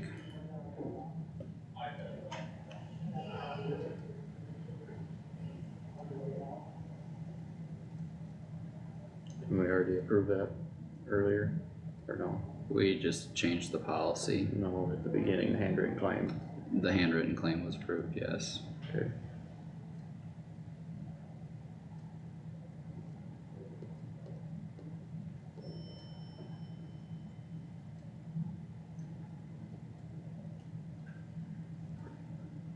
Move to deny.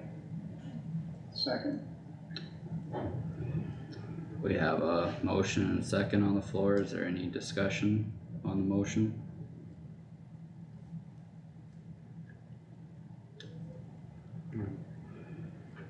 You could just approve the language, I'm not gonna deny the language. Roll call vote, please.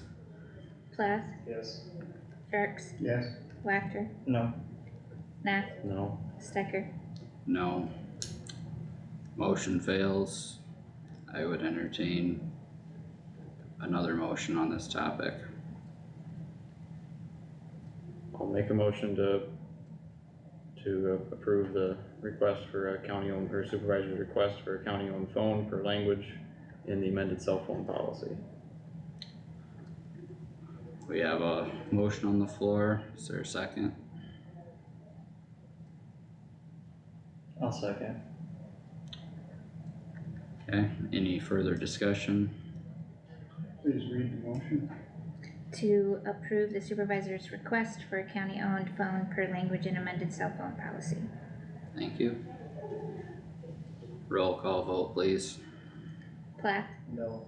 Jerks, No. Wactor, Yes. Nath, Yes. Stecker, Yes. Motion carries 3-2. question. Yes. Sorry, maybe I'm reading into this too much, but doesn't that fail because it says, the policy says full approval of the board? That's what the language reads.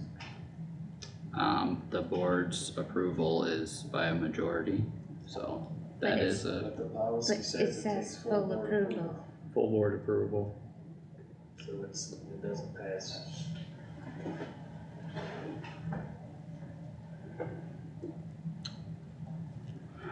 She read the motion before we voted. So it took full board approval to approve your phone, according to the policy. And supervisor's phone, request for a phone.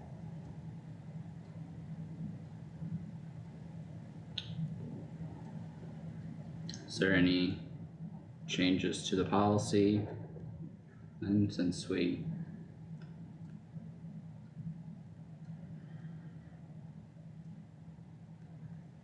Well, they changed it, don't need to take it up again.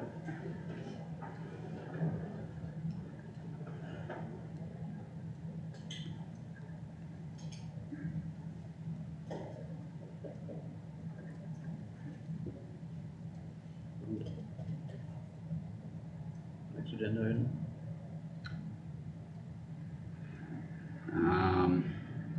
yeah, next thing is, gap report ending in June. That's in your folders. Elizabeth with Gardner and Company does the GAPS reports for us with Melissa's help, and then Melissa enters it into the Department of Management system. So attached is the GAP report as filed with the Department of Management.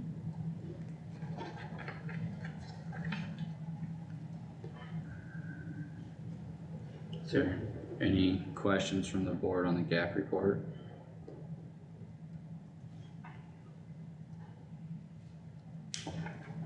Otherwise, let the record reflect we acknowledged it.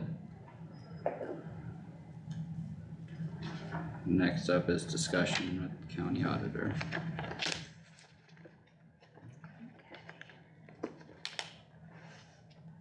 Gotta get the right folder here.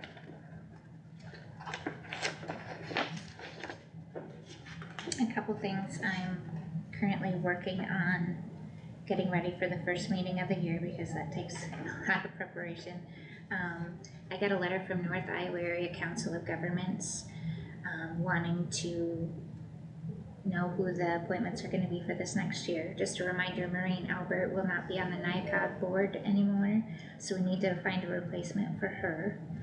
So if you guys can have anybody in mind or ask anybody prior to that meeting so that we can nominate them for that.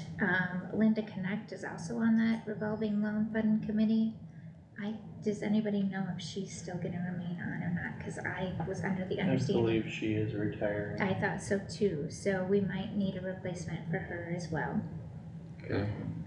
Harley Coalhouse is the city representative. I haven't heard anything from him that he doesn't want to, so I'm assuming he is okay, but if you guys wanna check with him, that would be great.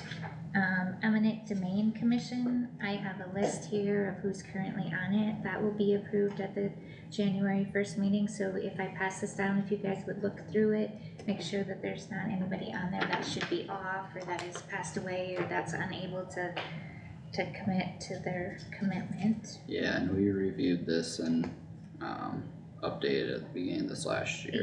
Yeah. Right, so it would just be potential changes within the last calendar year. Yes, yeah. So if you guys would do that, that would be great. That's from mine. And then I am gonna be gone the 19th. My mom is flying in for Christmas, so I'll be picking her up at the airport, so Melissa will do the board meeting on the 19th. I am going this Friday to District 2 Auditors Conference in Charles City. So we'll be meeting with other auditors and talking about House File 718. I know we also have an upcoming webinar that's gonna talk about our upcoming budget. So give us some more information on how those two are gonna change, or how House File is gonna change our budget process a little bit. So, and then that's all I have. Okay, thanks. Did you have? Bob Marlowe he passed away a couple of years Do you ago. wanna cross him Yeah, over there?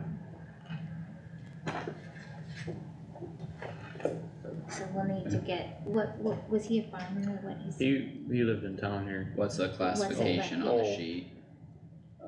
I'll go in the city. Oh, yeah. Okay, so we'll have to find another person, Yeah. so that's fine. Okay, we gotta have phone on for Marine at 9:45, so probably would be a good idea to get that on since we're getting close. Okay. And then is she gonna hop on at that time or at 10? At 10, I just thought if Okay, we opened it up, okay. Okay. so we didn't forget, or if she called in early, she Yeah, wouldn't be sure. denied. Yep. Is the number there, or do you have it? No, I do not have it. Let's see. So we take a break then? Yeah, we could have a quick break here. So here's, we call into the number, and then that's the access code, and then that's the host 4 digits. Yeah. Okay. Yeah. Okay. If you Okay, I'm Start bringing hands on first. in. Are you chilly? So how do I, let's see, okay. No, we can turn it up. I can see if Will can turn it up. you gotta do no. Oh, no. Oh, yeah. Well, Actually, Yeah. the doctor that did it, The conference? he, that's right, it's working now. What's that? whose relationship to you? It's been that way the whole time. Oh, really? Yeah.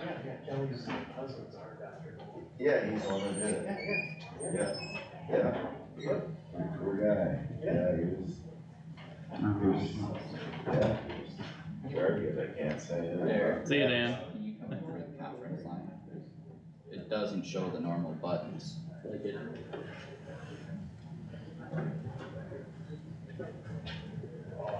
It says Sound Street initializing network. It's got no buttons there. Calling. Well, that's weird, isn't it?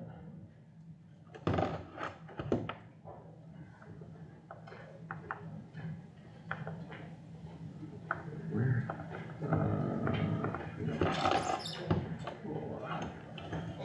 Okay, we'll bounce. You know which I one? have a black one here. No, this is. Right? No, No, this is for the. It's this one. Oh, is that underneath? This one? Yep.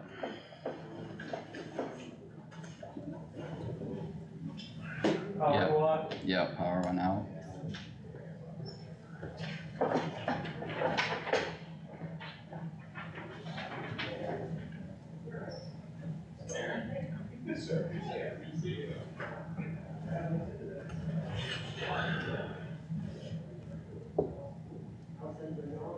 You guys done already? No, we are not. KCDC is calling in. Or will be.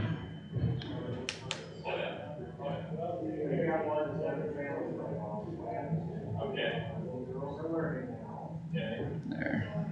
Turn it. Visit 9 first. Oh, just kidding. I did 515, it's not 515.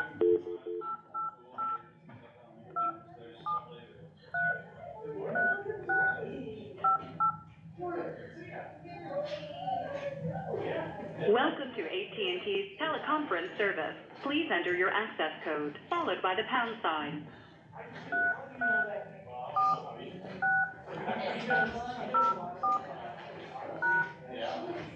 To join the conference as the host, press star. Otherwise, press please enter your host password, followed by the pound sign. Absolutely. Get it settled, yeah. They're opening up the line so Maureen can call in too. Oh, yeah, she wanted to call in. Yeah. Hi, how are you? Good morning, good. Good. Gosh, it was nice walking over here this morning. This weather's perfect. I don't like it. Yeah, well, it's a little cold. Don't It's a little chilly for But me. remember last Joining your Christmas, it was conference as like a host. 10 below? It was very cold, yes. I do remember that. Ask him to join again, wasn't it?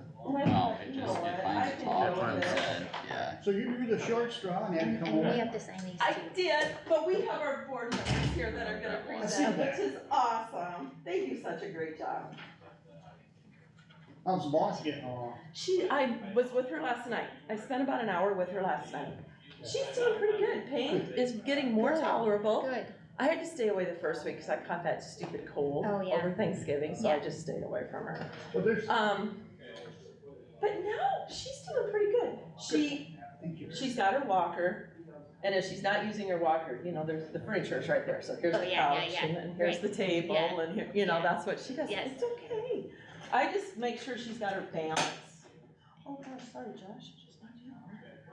Am I supposed to do this or give Yes, these to you? that's just fine. You Okay. can sure do that. give one to Jack as Give long one, as he's yeah. passing by. Oh yeah, Jack, I don't want to skip you. Don't cut Jack off. I can't do that to Jack. Jack's important. Thank you. There you go, ma'am. Thank you. Okay, and then also, I might as well give this to you too, our annual 2080 agreement. Perfect. Normally we have you sign two, Okay. one for us and one for you guys. Okay.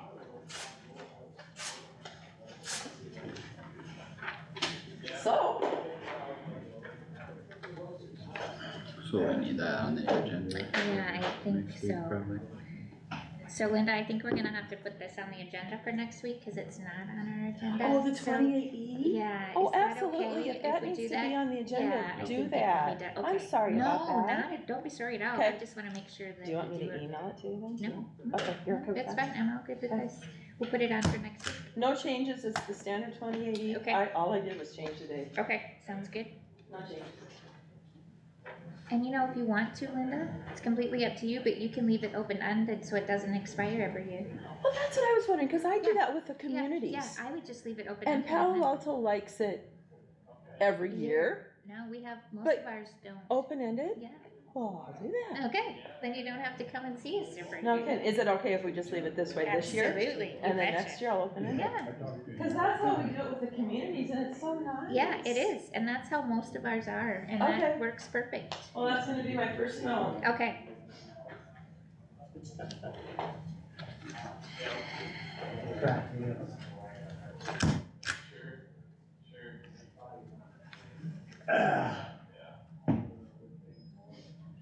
There we go.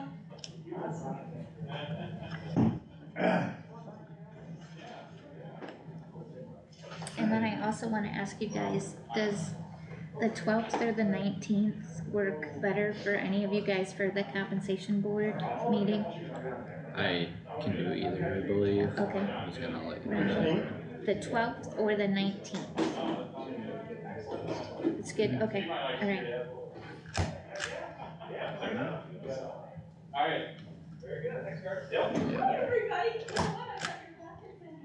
Does the 12th or the 19th? Yeah, might as well. For the compensation board? Yeah. And I've already given the board their packets. Good morning. There you go. Morning. Did we get it figured out? Morning. Yeah, conference line's on, this is claims. Probably the exact same as. It is, as Palo Alto, it's exactly it. Hey Maureen, is that you on the phone? Yes, hi. Hello. Morning, Maureen. We are just Good kinda, morning, hi everyone. we're just kinda getting set up here again after taking a quick break, so. Same pattern. Sure, I knew you had a break. Yep.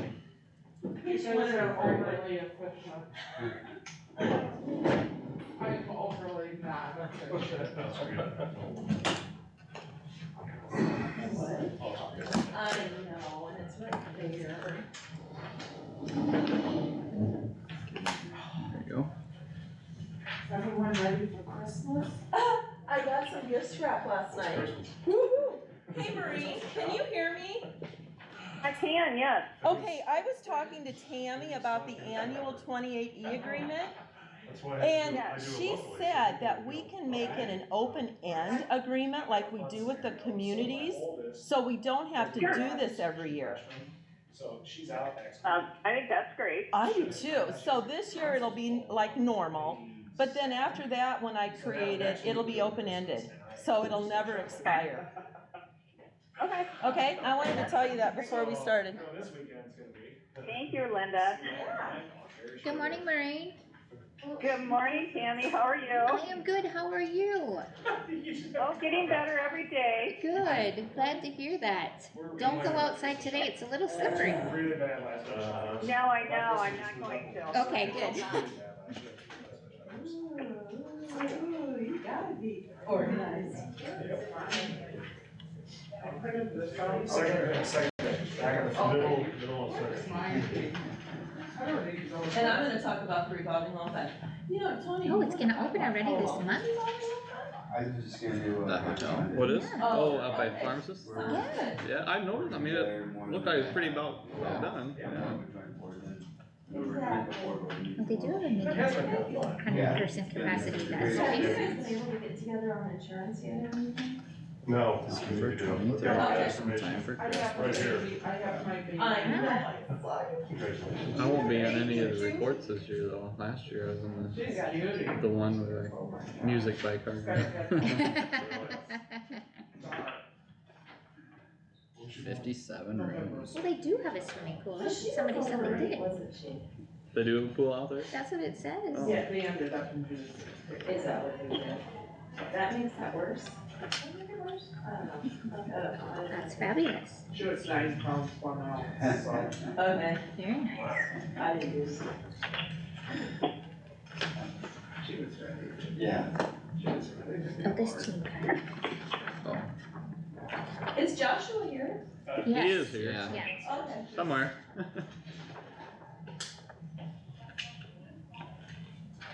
So Sean, they already have it added included in the budget. Okay. So they've got. Okay, good. I printed it upside down. Oh, okay.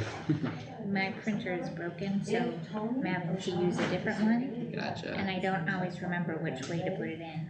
I appreciate it, if not. So is this like, is Grand Stay, is that affiliated with a, I you know, think it's a chain. Choice or Marriott I or think so. Wyndham or that, well, it's not Wyndham, but yeah.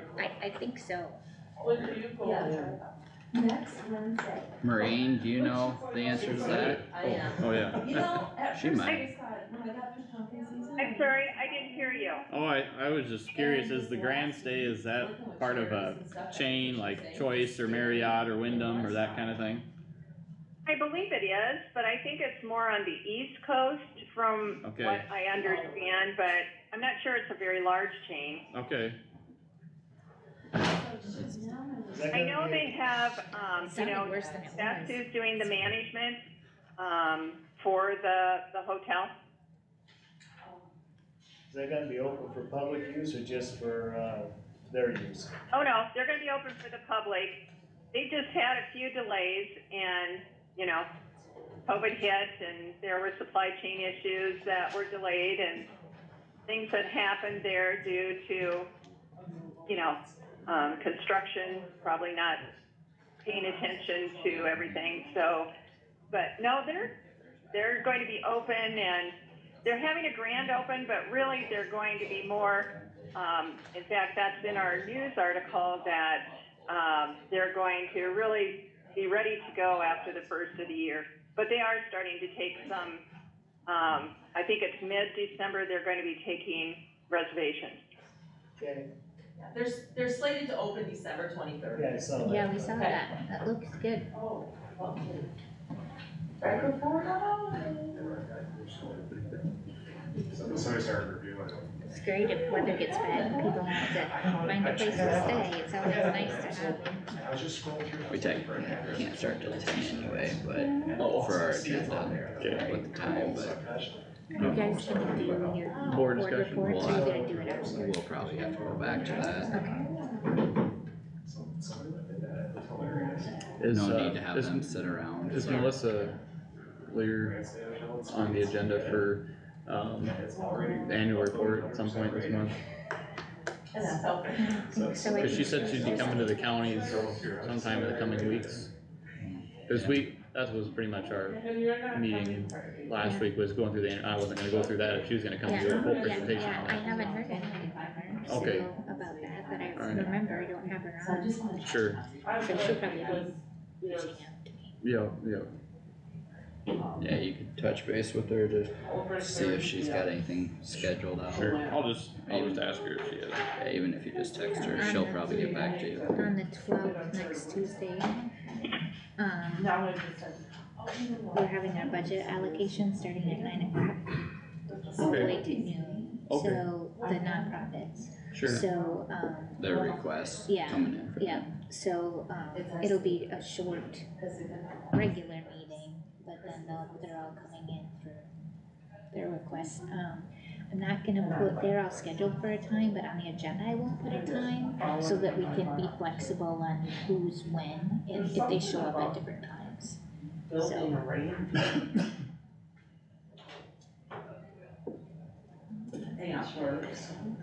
And we're doing this at your.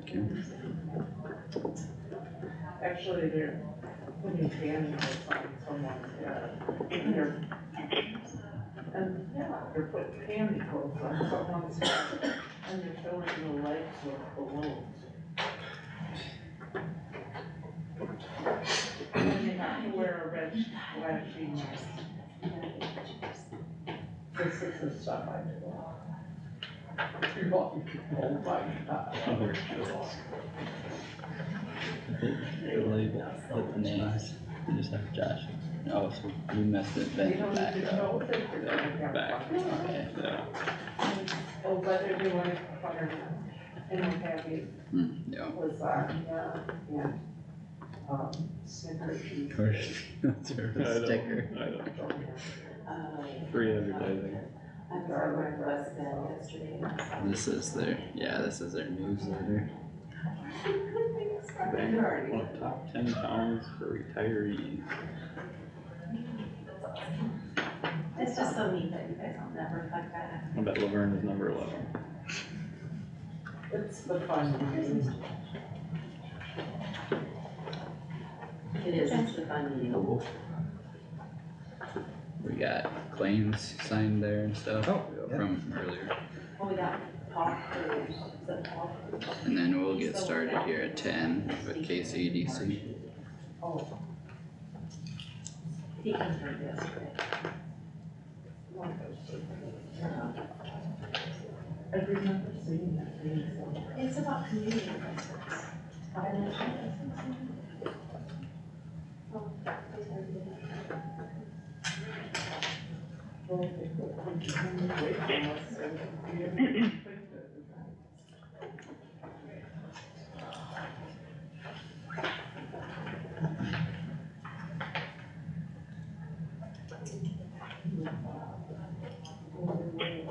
That's the one. That's what I'm sure you signed up for.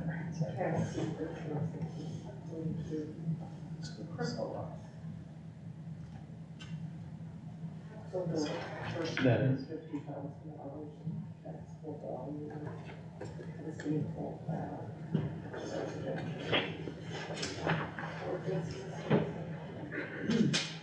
When is that gonna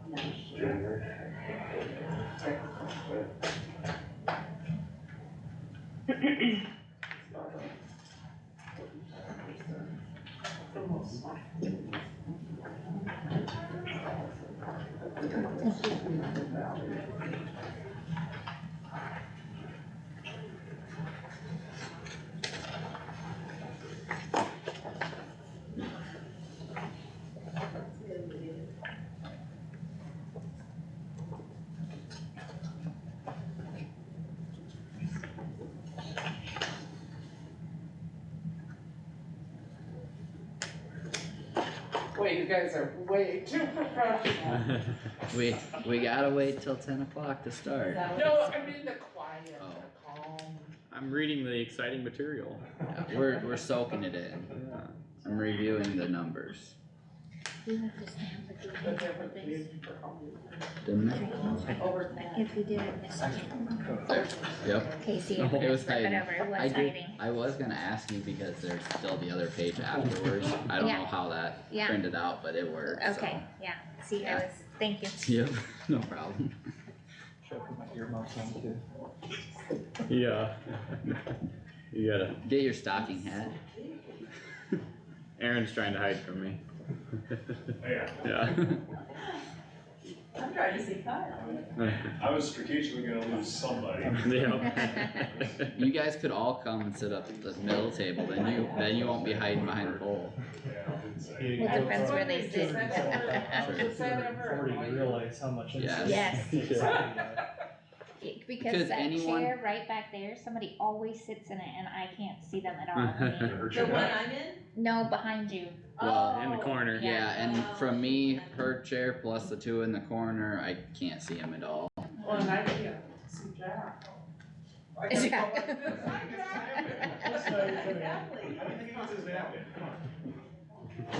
Yeah, you always gotta ask that, look around, is there anyone else hiding back there? Yeah. Well, it is 10 o'clock, so just flipped here so we can get started for KCDC budget request. Maureen or whoever wants to kick it off, floor is open. Well, actually, I'm gonna let Sean. Okay, He's coming up he's now. coming I'm gonna up. walk so you can see me. Good morning, my name is Sean Noonan and I'm the Kossuth County Economic Development Corp. President. I'm also the president of Farmer State Bank here in town, Livermore and West Bend. We first of all like to thank you for your time today and thank you for your past support financially for KCDC. And we are coming here today to request another outlay of $125,000, which is what we requested and received last year. Again, we're very grateful for that. I'm going to briefly just highlight some of the things that marketing initiatives that we do at KCDC. I'd say one of the things that I can speak to very well is businesses emailing for prospective employees. I've had the benefit through this program to hire 2 very quality employees in the last year, which I think anybody can tell in this room, trying to find good help is very, very difficult in today's world. So that's been great. People have the opportunity to post job opportunities, and people that are can post a resume if they are looking for work in the area, which again has been very successful. Some of the other things that we do is business call visits, business survey to keep in touch with the local businesses, see what their needs are, what their future goals are, plans, and things like that. Economic impact analysis, and how we can help the county, what we've done in the past. We provide a newsletter to see what we're doing, some of the programs we run, some of the activities we run, calendar events, and then of course our website, which we work with, and we work very closely with Palo Alto Economic Development too, which has been a great partnership, and we're looking to expand and build on that as well. And the last thing I'd like to mention is from Lorraine and Linda, the thing that has been a real benefit to us is our close relationship with Iowa Economic Development. We fostered that relationship over many years, and it's proved very beneficial to our area, and we'll continue to grow that relationship. So I thank you again for your time and your consideration, and we're gonna have some more of my colleagues up and talk a little bit more about what we're doing. Thank you. Thank you. Thanks, John. And what Sean was talking about with the economic impact business survey and all of that marketing material, it's actually in your packets today too. So the latest documents are included in your packet today. And I'm gonna talk about the Kossuth County Revolving Loan Fund. Just to give you all an update, we started this back in 2004. And it's used for small business development. So it's only used for small businesses that we can loan these funds to. But to date, we have done 21 loans, and they have totaled $720,400. So it's been very successful. And we've been able to retain or create over 112 jobs from this revolving loan fund. So we partnered with you as Board of Supervisors because you donated $50,000 back in 2004 to help create this fund. So it's been, very successful. We partner with the banks. We can only do gap financing. So we can only finance up to 35% of a project, no more than $50,000. So that's our revolving loan fund, so I just wanted to give you an update on that. Thank you.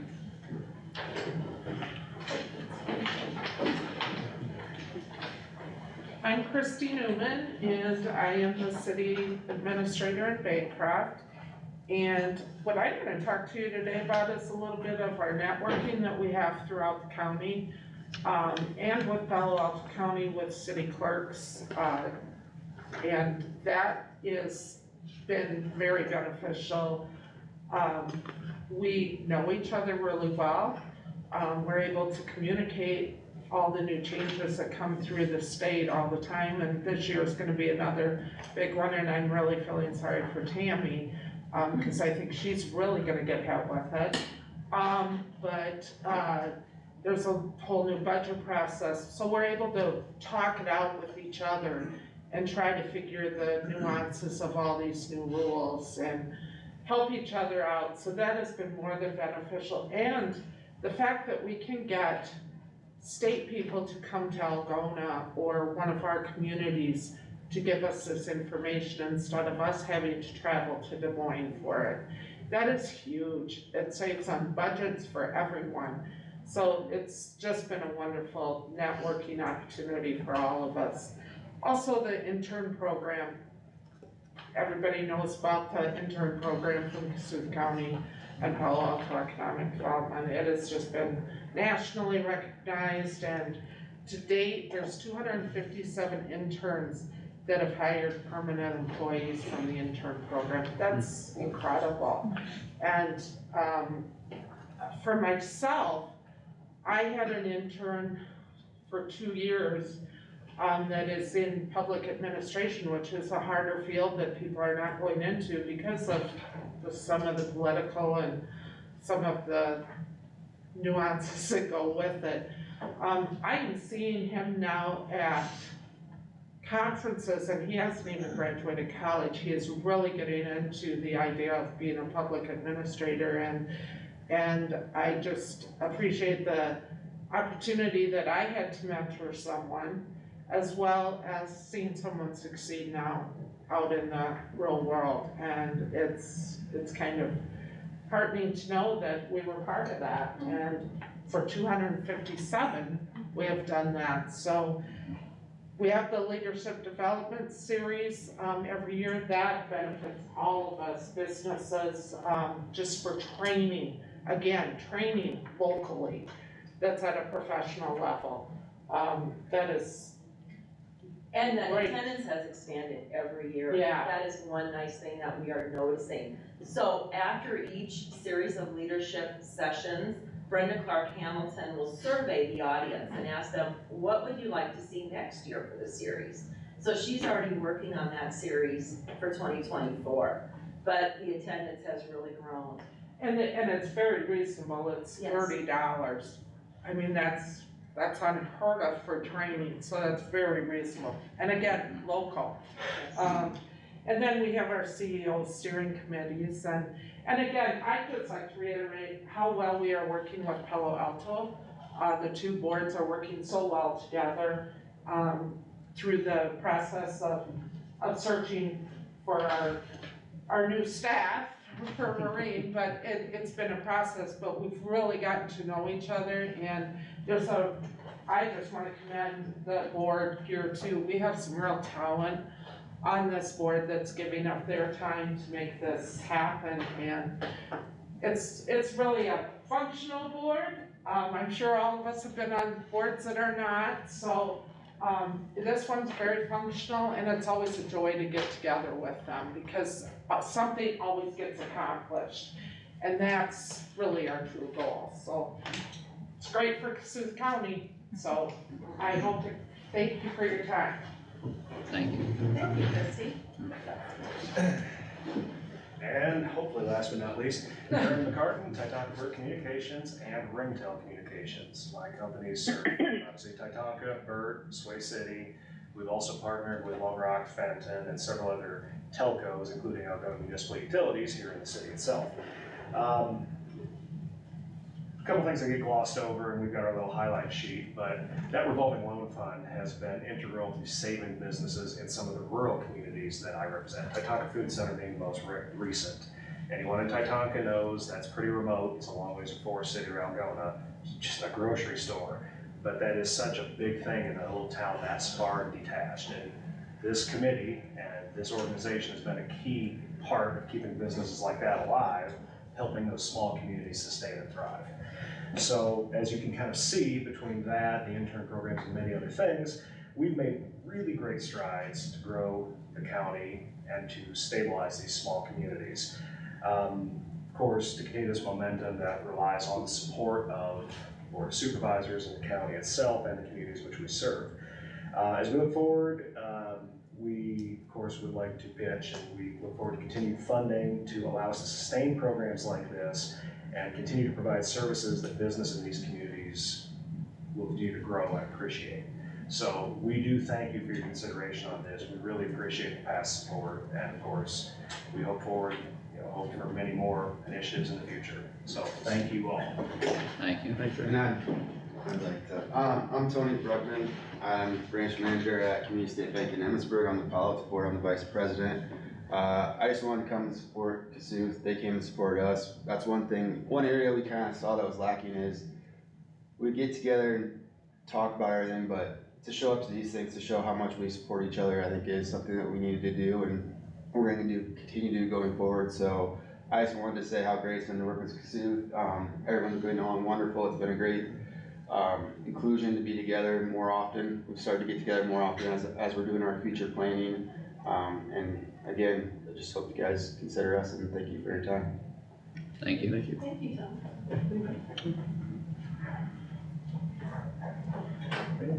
Maureen, did you want to add anything? Well, I guess the one thing that, as they all know, there's going to be some changes, and change is good. And one thing that I think you're working on right now, Board of Supervisors and all communities and individuals, we're all looking at the cost of living. Everything is going up. And we know that through potentially the search for a new director and the changes that will be happening in the organization as we keep walking through, the different changes, that it's important that we have, number one, your support, not just financially, but really, truly, the support and encouragement from the Board of Supervisors. You've been a very, very strong anchor for me. I've had to pull you in on certain things. Jack, you know exactly what I'm talking about right now. But it's been critical over the years to make sure that we have a strong, relishing relationship. And I am very excited about, what a new director can bring, new fresh blood, new ideas. The way that we have such a synergy going between Kossuth and Palo Alto County, I'm not kidding. It's been great. It's been one that they're a very working board, exec board. They dive in, they jump on task force. They're very anxious to make sure that we have the strong sustainability that has been growing over the years.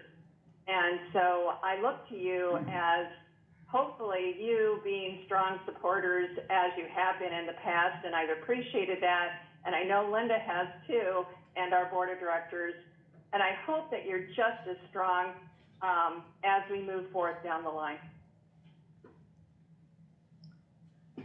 Thank you, Maureen.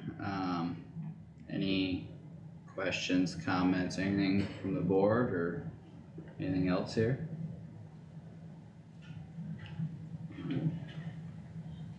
So in the paperwork and stuff, they are requesting $125,000 as they have for years previously. Does anyone on the board have any questions, comments, concerns on that? Are you looking for a motion for approval?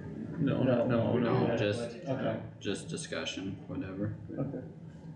I don't have any issues with it, so. Thanks, guys. Yep. Thank you very much for your time.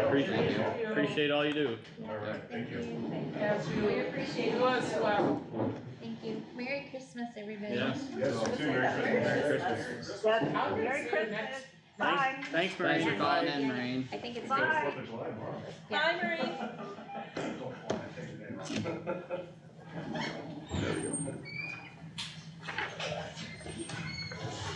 Have a good day, thank you. Yep. You See too. ya, thanks. Thank you. Oh, Sean, shoot, can Sign you some sign checks? some checks? Sure. Absolutely. I'm gonna grab Tony. Don't let Tony go. Bye, Need all the Linda. bankers. See you, Yeah. bye. Yeah. Okay, let me come Mark. Do you wanna do the board discussions? Oh, first, or- do that. Yeah, let's do board discussion here. Jack, do you wanna? Just went to the EDH meeting last Friday. That's what I did. Yeah, I was there too. Nothing much exciting other than same stuff except a few different legislative issues that we're gonna be dealing with. I did not have it. I had Care Connections meeting last week, but I know Melissa Lear is gonna come and do a annual report of all the statistics they went through and here in the boardroom, so, yeah, just, that would be my board report, so we'll wait for her to do that, but, now somehow I mixed up, I had written down the safety meeting for this coming Friday, so I missed that on Friday, and then, I must have missed putting the drainage thing in my calendar too, so apologize, I didn't get down to that either, but, did talk about some of the railroad legislation and Yeah, nothing, nothing new, Okay. except they're fighting us. yeah, so that's, They're difficult. okay. Well, yeah, that was one thing, so in the drainage side of things, which I was gonna touch on too, the railroad companies are, arguing that the tile is not the natural course of water, and, I mean, they really didn't see any, or IDDA in the, conversation with our attorney there didn't see much value really in their argument, but they are contesting it, and we will probably have to deal with that with Drain 90, which is in process. Spencer's given me updates a couple times. They did get our notice. Initially they were not responding for a long time, but now, just recently, Bob Goodwin did get a hold of their attorney, their legal counsel, and like verbally they cited this same argument they're using in other counties and stuff. So, not sure exactly where that will go at this time. There was a number of code sections that were referenced, but one thing that could potentially pertain to a topic here was there's 20 days in the code to appeal an assessment. We've had that for a long time. Yeah. Yeah, we've known that. Yeah, I'm just highlighting that for everyone, with a current I think situation we we're have. using that in the case with Joe Doshi. It's That's- just any type of appeal is 20 days, but Yep. in general, that's this one too. Yeah, so that was highlighted, I got some other code sections and stuff wrote down here, but, there was also Speaker Mark Newhall from the Iowa Office of Levy Safety Program, and, actually, just got a email from Spencer on Drain 90, so I'll check that in a second, but Mark Newhall had talked about a program with state funding for, levies, and, initially that, he said applications would open up for that, Laverne. right, we're still talking here, right? So he said applications, and I don't remember the dollar figure he threw out, I think it was $1 million. But, the applications he said for that would open up in the fall of 2024, he expected. I did talk to him again during and after the conference a little bit. And I asked if that would apply to drainage districts, and he said it wasn't specifically built for that, but he did think they would apply because they are so connected, so to speak. And one of their detailed reports, it actually showed levees kind of in north central Iowa. I couldn't see it that close from where I was sitting, but he said a lot of those are not actual levee systems, they're drainage district facilities, but they show up on the map because of the LiDAR images and stuff. So I don't know exactly where that will go, but I'm hoping to reach out to him here eventually coming up. It's my understanding that the spoil banks on the side of the ditches show up as levees. Yeah, and probably because of the open cuts for the ditches, it's got the over 20 foot of evaluation. elevation, I'll yep. get it out yet. Yep. They are for legislative proposals. There's stuff in there for wetlands, water quality initiative, drainage district legal authority, provision of legal notice. That was the legal notice and stuff, I believe, was discussed this last year, but it's expected to be taken up in 2024. And then restating their position for federal Fish and Wildlife not paying drainage assessments, so. We've had that for the last 12 years. Yep, and NACO's working on that too, and it references supporting their position, so. And then also, I got an email, and then that was followed up with certified mail here from Iowa Workforce Development. But some of the stuff, and this is in regards to our 10 county region we had before, goes back to long series of issues that we were discussing with the state and federal level. But one of the things, what they sent out here, their information doesn't even match up their tables. They actually put numbers in here for another region, so we're gonna have to get that corrected, but a couple other counties like Clay and BV, Barry Anderson and Kelly Snyder are taking this to their county attorneys to look into, so I'll probably have more of an update on this later on, but. How big shortfall was there when you closed it? There wasn't a shortfall. What they are, the basis of what they are writing this letter for is they're saying we did not have clear enough documentation on the hours of work that were performed by our executive director. The contract we had with the executive director was not hours based. It was based on products, and she was a contracted vendor, not an employee, and they continuously consider her an employee. So, I mean, we went through this the first time with the state doing monitoring. She provided documentation to them and descriptions of the work she's done. They accepted that, and there was no issues. Then we get to federal monitoring, and now there's issues again. So, long story short, with the numbers they had put together, I think it was like low 20,000s for our region, which there's 10 counties. So potential impact is still potentially small, but the other county attorneys are looking at it to see what their opinion is, and we'll probably have to have some discussions as far as our old region and see how we wanna handle that. Come back with further information down the road, but. Yeah. Okay. So. Then we got some repair requests, we can get them before the informational meeting, looks like we got time here.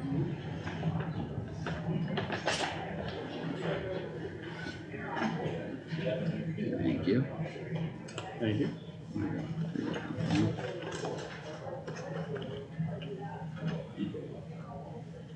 Last week. Goof up.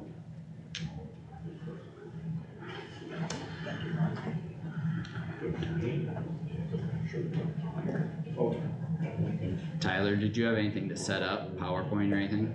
Yeah, as soon as, You can feel free to set up in the background, we'll keep talking here, but, Roger, did you have anything? That was one thing, sign. Okay. He didn't sign it. Carter, you got one?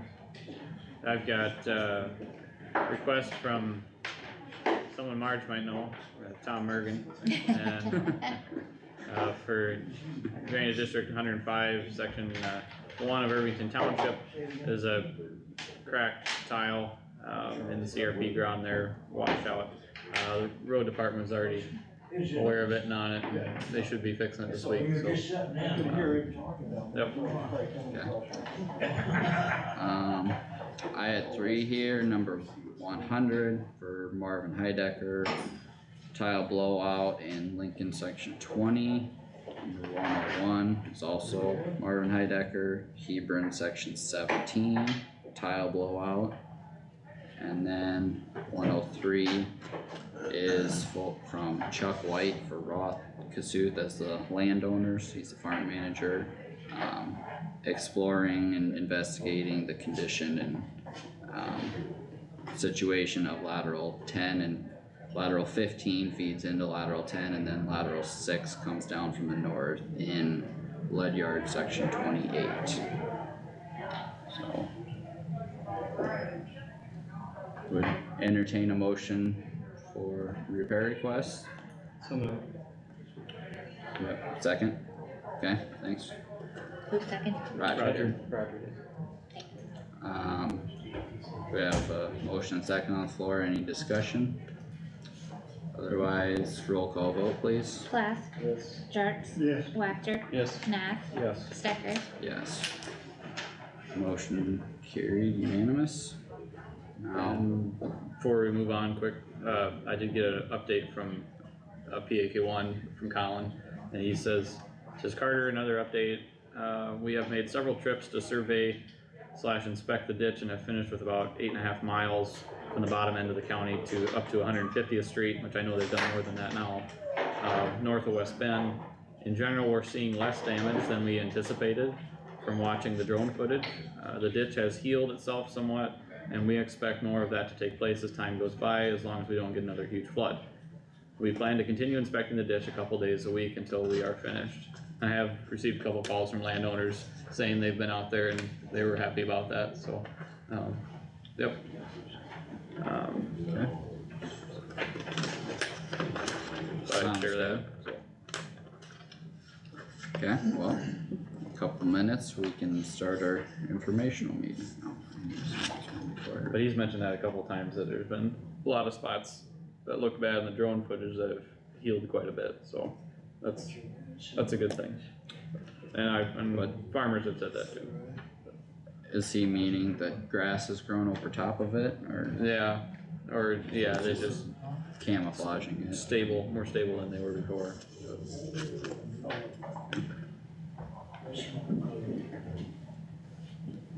So. Anything else for drainage or for Marge before we get into this informational meeting? Oh, yes, if you can get a sign-in sheet, that'd be great. Do you guys have any requests to fill in for Bob Marlowe for eminent domain commission? No. How often do they meet? Not only if they, Only as if there's needed, eminent which- domain. Oh, with the pipeline, there could be, but otherwise, I don't think they've met for a long time. They did for the, power lines. Oh, yeah, sure. But other than that, Do we have to have them from certain areas? Yes, this one has to be from city of Algona. From City of Algona, okay. The subdivision Might have a count, person in mind. Yeah, I think City. so, yeah. Maybe. Probably would have to be in the Well, city limits. Teresa Kellenberger doesn't live in, she lives out Oh. one of the subdivisions. Okay. well, no, Teresa lives out southwest of Algona on acreage. Joel and Teresa? Yeah, she's one of them, so, Oh, I okay. think as long as it's an Algona address, I think that might, or maybe because she had a business in Algona too. Oh, like Teresa's Bridal. Yeah, that she could doesn't own it anymore, but she did at one time. Sure. That might be something to check into, maybe put a question mark by her, see if that still applies or not. Yeah. I was gonna say throw my grandpa on it, but.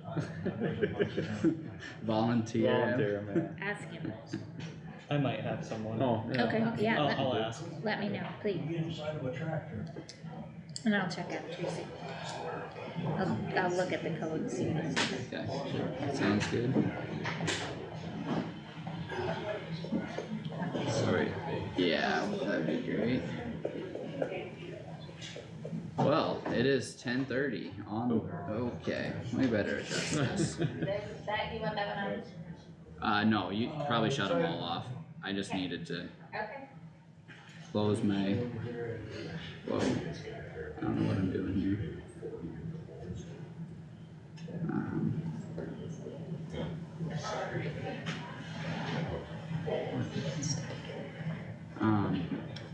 Tyler, do you wanna take it away for the informational meeting here? Yeah, I suppose it's informational, so no real need to open anything up or anything like that, so. Good morning all, I'm Tyler Connolly with Bolton Mink, professional engineer, Bolton Mink. Here to discuss an informational meeting on Drainage District number 4, lateral 40 and 42. A little bit of information or context on that. Informational meetings are a helpful portion of a drainage district project, but they are not required or needed. And because of that, there's no actual decisions or motions that the board as the trustees can make regarding this today. But what we like to do is have these, particularly when there are improvement project requests, because improvement projects on drainage district facilities are different than repair requests. Repair requests, if they're small enough, can be simply handled by the trustees for districts. If they're larger, there is an engineer such as myself that gets involved. However, as long as the capacities are conserved when compared to the original design, those repairs become mandatory. The code states that they shall be done, and that facilities shall be kept in good repair. Improvement projects, any time that the capacity of a system would be increased from the original, those are based more on economic viability and the desires of the landowners in the area served. These district facilities, a lot of times they're referred to as county drainage districts or the county tile. That is for a convenient naming convention. The facilities are actually owned and benefited, the landowners that are benefited by them.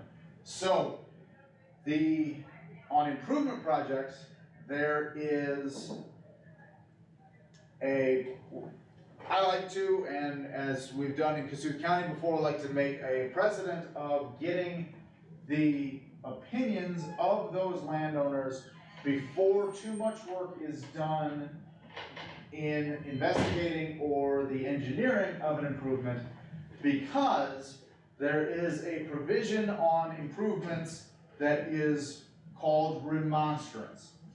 Remonstrance is the process by which the benefited landowners can halt an improvement project. it requires that at the time of hearing, when objections are tallied, that a majority of the landowners owning in total 70% of the benefited area, that criteria is met. If that amount of people object, the project is halted where it is.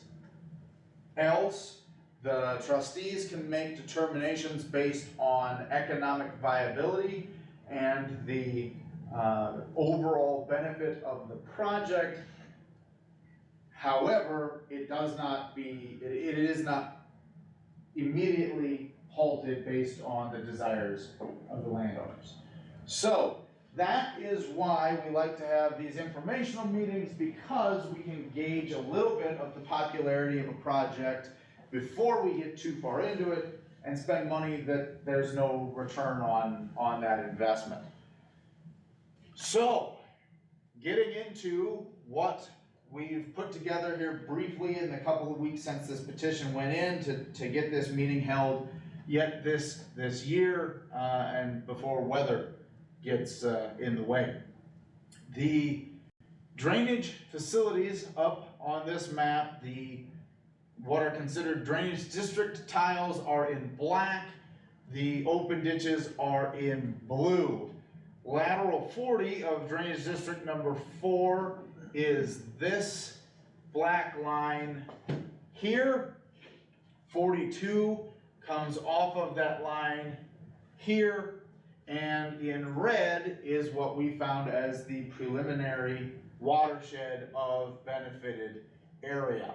When we did a quick analysis of the digital elevation model based off of LiDAR, this is the watershed that came back. So all the water that falls within that red boundary would flow to either the upper end of lateral 40 or lateral 42, and ultimately would leave all out through the this lateral open ditch of drainage district number 40. Number 4. Or number 4, yeah, sorry. Too many 4s and 40s there. It's all good. So, the petition, because it was for an improvement, we did look at what the capacities of the system are and what would be required to increase the drainage coefficient to a more modern standard. The drainage coefficient is what these agricultural drainage systems are measured and often defined by. The drainage coefficient is in inches of water per day. So it's the value of water, the amount of rainfall you could get in inches over the entirety of the watershed that the system could remove in a day's time. The original drainage coefficient on a lot of these systems was between 1/8 of an inch and a 1/4 of an inch of rainfall in a day. More modern standards, actually what Iowa State recommends for areas with good surface relief, is that systems consider sizing themselves appropriately to remove a 1/2 inch of water per day. There are systems, even just here in Kossuth County, that have even considered going to a 3/4 or a 1 inch drainage coefficient. We have numbers on all that, we'll get through this. Of course, the larger you go, the more cost there is associated with that.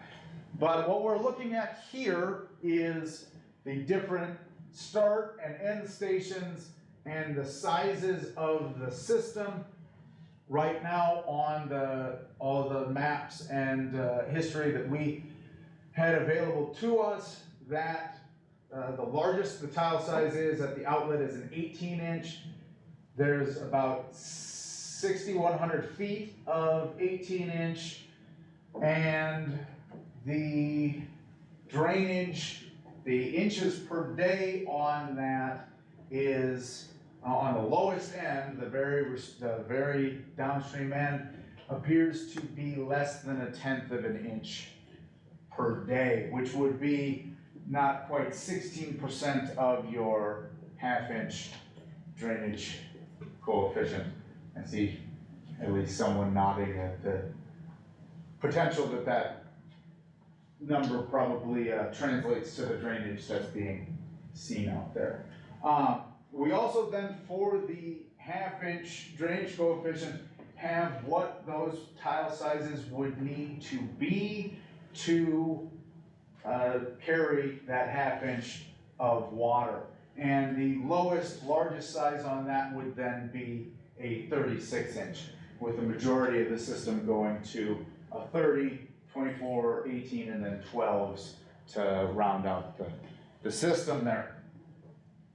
And Tyler, for the current drainage coefficient, that is best case scenario with no restrictions. Yes, right? absolutely, that does bear mentioning as well. What those current capacities are considering is what the capacity would have been at the time of installation.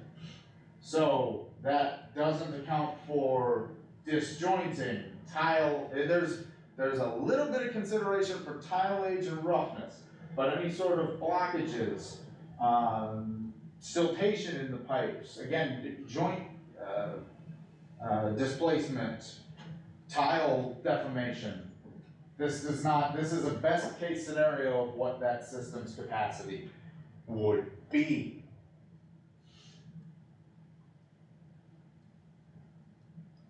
So we do have capacities then as well for a 3/4 inch drainage coefficient. The size then, the largest tile size on this goes to a 42-inch pipe. And the 1-inch would then require the lowest 800 feet would be a 48. So this is from the, really what we're seeing is the lower end being very flat. The area that this is serving is just over 900 acres, 905 acres is what that red outside boundary was representing.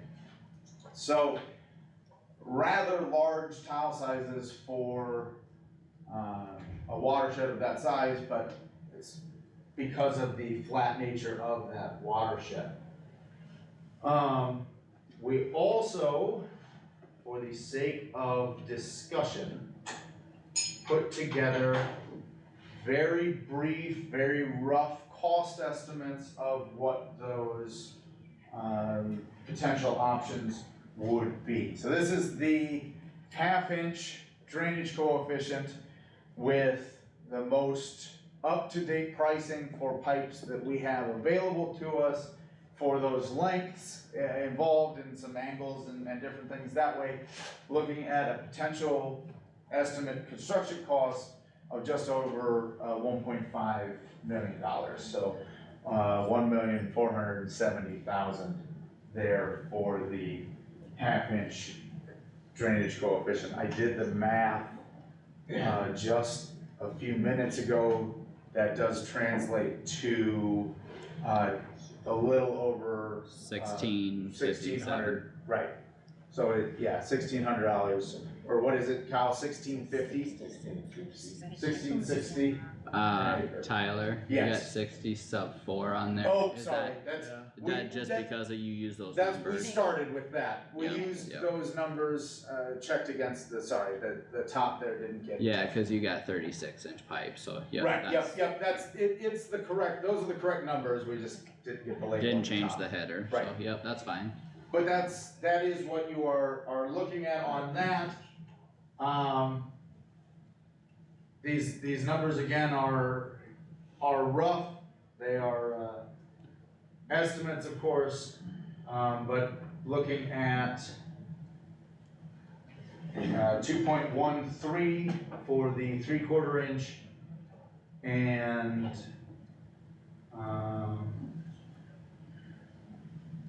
2.17 for the inch. We're really at, So 3/4 is more expensive than 1 inch? No, 1/3, 40,000 less. yeah, it's Oh, okay. 40,000. Pretty There's close. really, because of the conventional sizes and grades through the system, Okay, there's, your 3/4 inch is significantly closer to the 1 inch than it is to the lower end of the 3/4 inch, but there's a big gap there, and we could maybe get that down, but I'd rather show conservative numbers now yep, than have to walk something back later. So you got about $2,300 an acre then? For those, and that would be, it'd be about, well, 23.53 for 3/4 and 23.97 for 1 inch, so it'd be just shy of 2,400. right, and I think on this one, just my knee-jerk reaction, unless I hear a lot different, is that if an improvement was desired in this location, this is one that the amount of good you would see, and for economic reasons, I think the 1/2 inch would be what would be the most feasible to pursue. But again, that's, depths, we would be again, we haven't had time to actually be out there, survey, get the information on that. From the original report, these aren't always accurate, but it's the information we had available to us. The average cut depth on the system as it is right now was, I believe, 5.5 feet. Deepest being 8, shallowest being 4. So that was just as it was reported in the original engineer's report. Do you think it'd be deeper with the new? Depending on the outlet, I think we could be at that. It is typically what we've been seeing. But you got bigger tiles, so You- actually your cover's not gonna be. Right, your cover is not gonna change. We like to try to utilize going as deep in the ditch as we can. It comes pretty high in the ditch right now. Okay. It's well above the water level. Okay. So then there is a likely opportunity to keep that same amount of cover while also going larger. Yeah, you might be able to pick up grade that way, or What's pick in up. the road department as far as the box culvert, is that part of the landowner's expense or is that the road department's expense? Because that box culvert isn't gonna be big enough if you make this tile bigger. It isn't big enough already. And that's, you're saying downstream from the. Pretty much right where it dumps in, like Okay. 500 feet. Okay. Goes under the blacktop, goes under P30. That, for an improvement on a box culvert like that, that would be, that's typically the secondary roads That's the only reason I mentioned it. responsibility, isn't it? I mean, unless Well, we. that's not anything to do with this drainage district project. Right, that would be,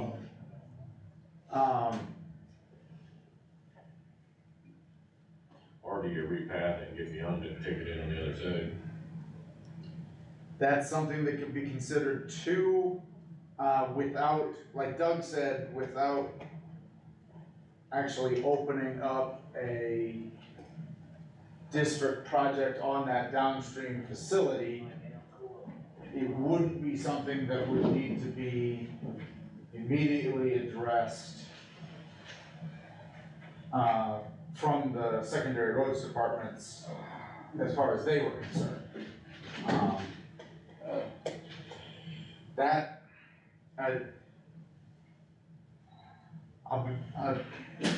would you let me punt on this one and, That goes under A42 just to the west of the P30 running south out No. of Sway. It goes on What's the gravel road south of you? I don't know what number that is. It would be P30, I had to be 400. yeah, that's 400. You'd end up having to go under the, if you went north of it, you'd have to go under. You still gotta go under the road. Yeah, it'd be Under P30 and 400 If you Street. moved it past the box culvert, You you'd have to go on underneath, the other side. you'd have to go underneath the county road. Correct. Yeah. And as far as, things related to this tile project,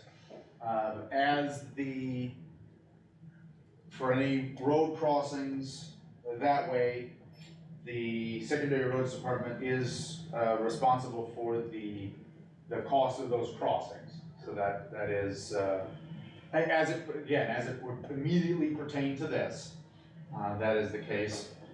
The secondary roads department, as the same with the Department of Transportation, railroads, when it's applicable, they all are also treated as benefiting landowners, so they have a stake in the benefit. Some more things that are unique to improvement projects that are worth noting is that just an initial review of the aerial here, it would be very important that if landowners thought they were going to be impacted with the conversion of any farmed wetlands or standing wetlands, that improvement projects will,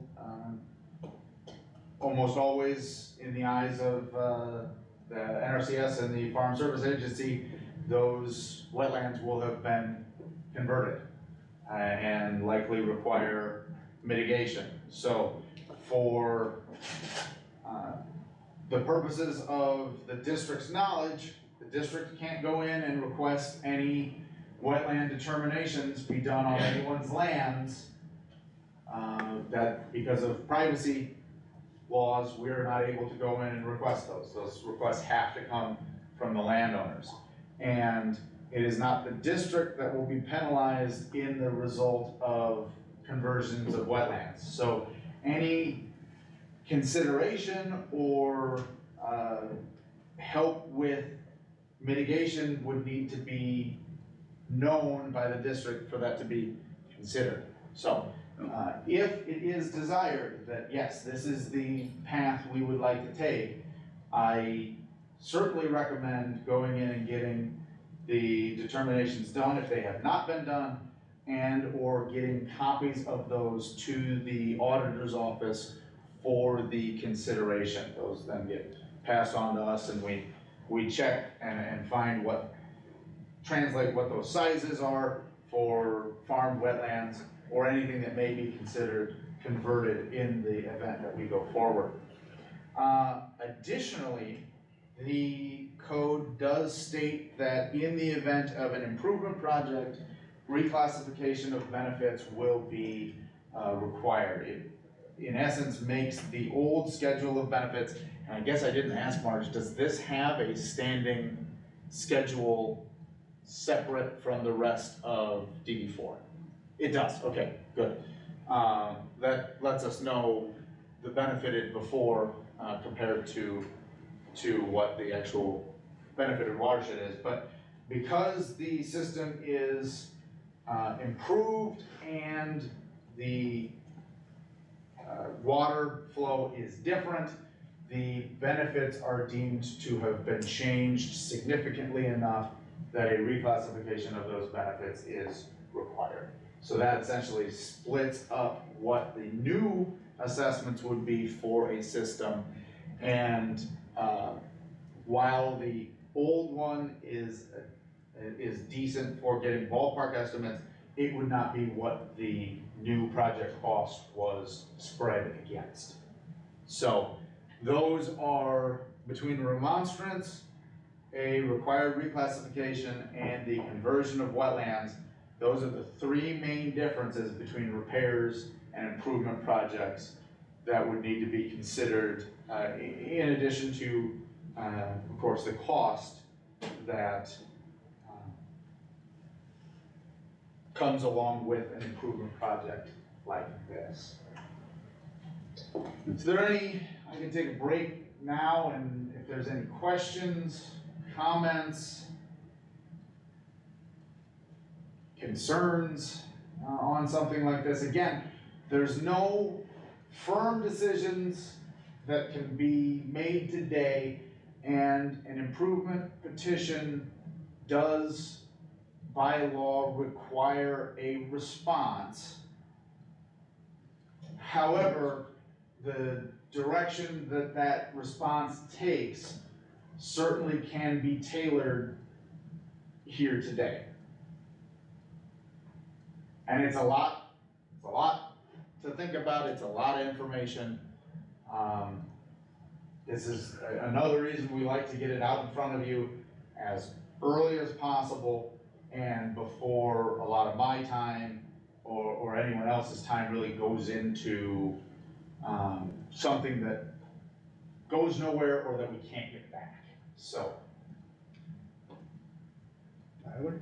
Yes, Roger. If you were to do a partial up to the split, it don't look like there's a lot of wetlands in there. Is that a possible? That is possible. And yeah, we would not have to take, just because you're taking bites doesn't mean you have to eat the whole apple on something like this. We could do portions of it. We could go just up to the connection. What I wouldn't recommend doing is something just on lateral 42, for instance, and leaving lateral 40, because then you're putting all your horsepower up from what is still going to be a restriction. But you could do just portions of it and see how you got along with that. However, it'd be irresponsible of me to stand here and say that they're not going to consider those wetlands converted in that event. Really, the FSA and the NRCS are the only ones that are gonna be able to answer those questions for you, and I've seen inconsistency even in their answers. On something that's this heavily tiled with a district facility running right through what appears to be the wettest portion, it would be awfully hard for me to justify that that had not already been prior converted at the time that this district was put in.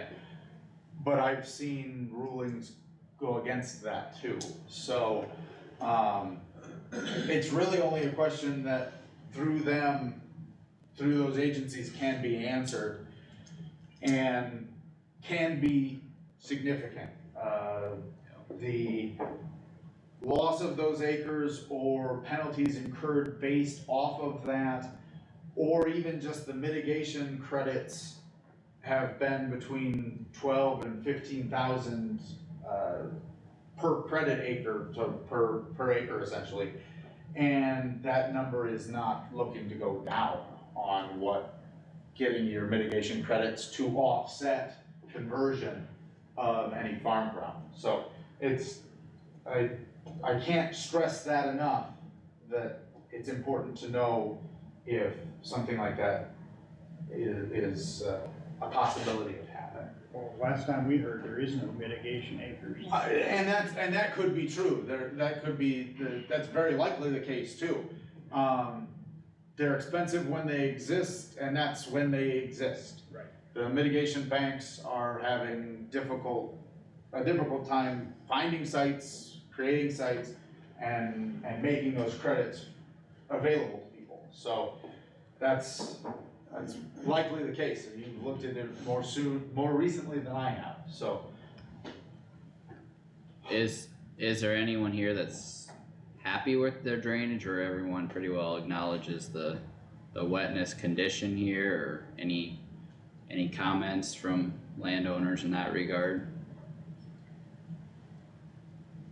While people think on that, I do like to state too, again, because we're getting this information out in front of you as early as possible, I can get you the numbers and everything. By law, I'm disinterested from it. It's got to be the landowners, benefited landowners decision with help from the trustees. whatever the desired outcome is, I'm here to help achieve that, but as far as decision makings and things like that, that's what we're here. Oh, you're asleep. That's what we're here to start those conversations of discussion, so.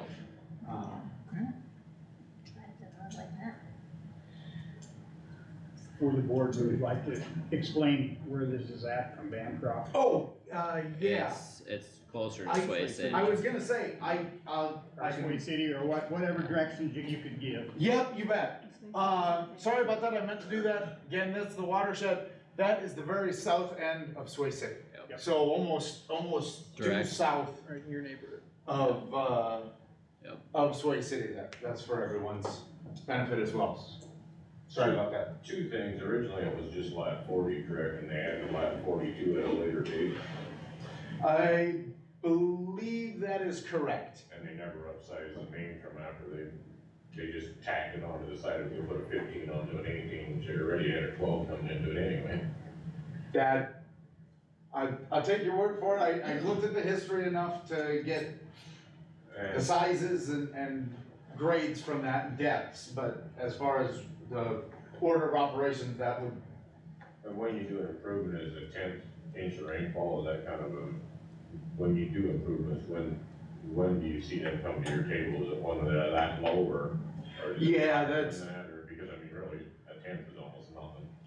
I've seen. So improvements are required by law to go to an engineer, improvements of any kind. Repairs there's a threshold for dollar amounts in that regard, but the half inch that Tyler was talking about earlier is a recommendation from Iowa State. So the current drainage coefficient doesn't play into whether it goes to an engineer or not. That's whether you're doing a repair or improvement. But I have seen, I've seen districts with higher coefficients consider improvement options. I've seen, a 1/4 inch, I've seen 3/16, all the way up to, I've seen, 3/8 inch districts not be happy with what they have and consider going more. Would you parallel this tile or would you destroy this tile? The reason I don't like paralleling tiles is because you have a facility out there that you know is underperforming based on your desires, and it's 100 or more years old. So, but in paralleling it, you're not removing it from being a district facility. So you're still, to get the amount of capacity that you are expecting, there's still that anticipation that that facility would need to be repaired. Or someday when it does fail completely, you're just dropping that capacity off of your system. So what I would rather do is try to incorporate what its capacity was into what you're going to get and crushing it as part of the project. Tyler, we could, and you can chime in on this, as a district facility, we could abandon the old one and leave it in place, and it could become landowner's responsibility, and we could build a district facility parallel to that without destroying it, but the responsibility could be turned over to landowners. Right, there is the possibility of that, and you still, just because of its age and once it becomes a landowner's responsibility, maybe it gets the upkeep it needs, maybe it doesn't, but there's still the potential that all of a sudden, just one day with a complete failure, its capacity drops away. The other thing too is that I wouldn't want to leave that main there and whether purposefully or accidentally not transfer over some of the lines that landowners had hooked to it, that the expectation is now that they're hooked to the new system. And it's a lot easier to find those when we go back through, uncover it and pop it, smash it in place, because then you see the water running, you see the pipes that are coming to it. That's just my preferred way of doing it. Yep. Also, if it's consideration of going this way, there's been a bit of a shift in a school of thought. We used to do all of these mains, or at least the ones I was involved with, we used to all do them constructed in concrete or reinforced concrete pipe options. There's been more of a call to see a comparison of sizes between the concrete and plastic, and then even some comparisons between the black plastic, the polyethylene pipe, or some manufacturers make a gray polypropylene pipe, which is a bit of a stiffer plastic.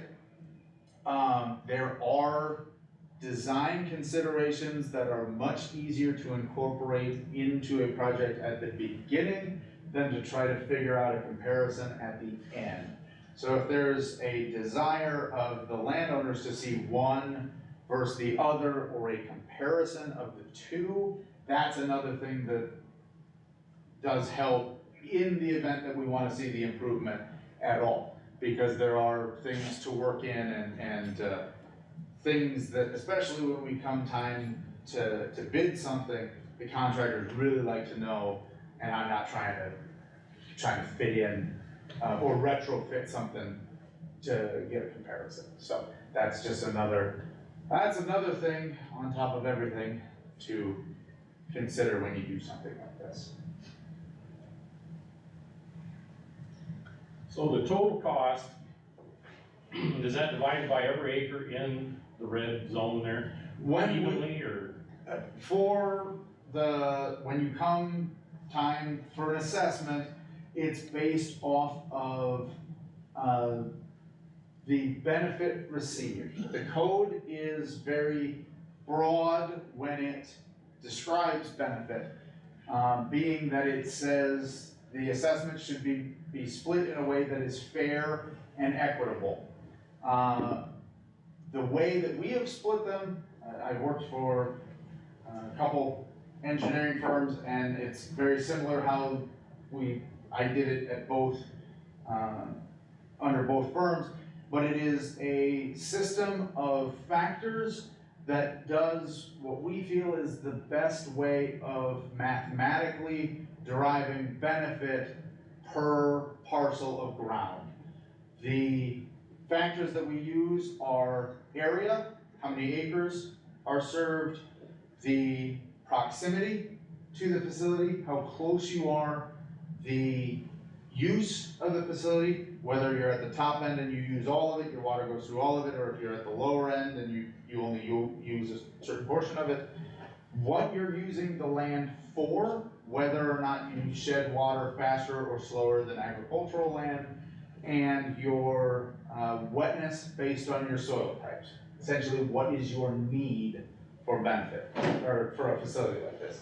Do you have wet soils that hold water, or types of soils that shed water faster?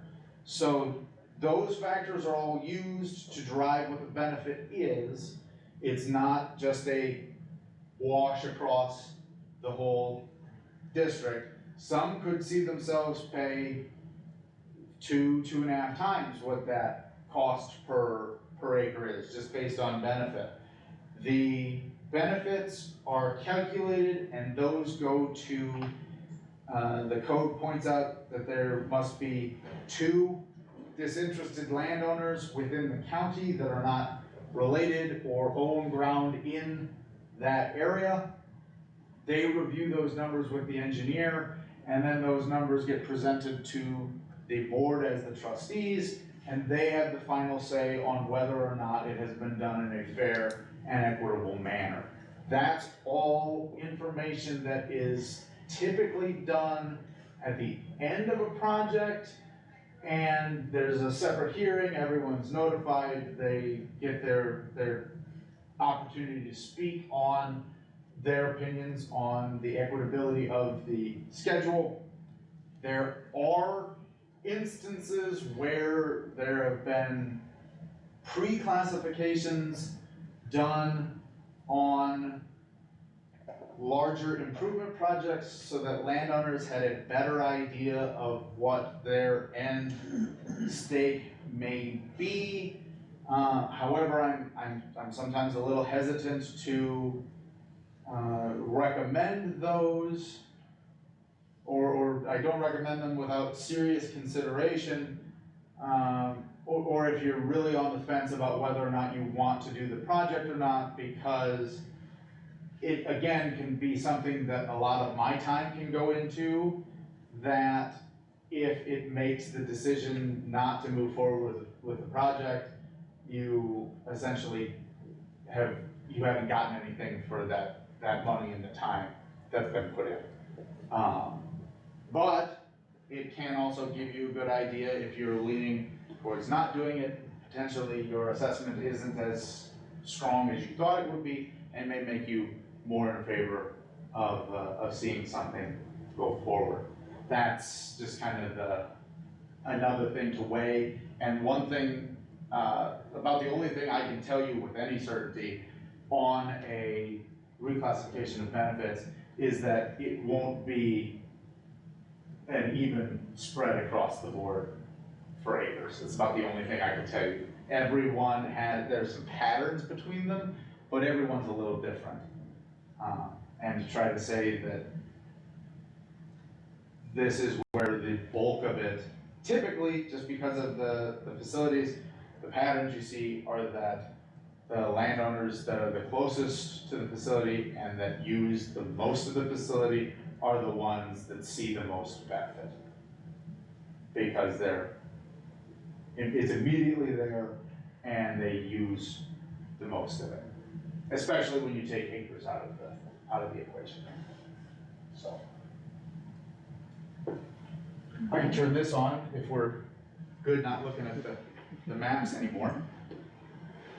But your total number of acres was just within the red? Yes. You figured? Yes. Because west of there's acres that drain into it also.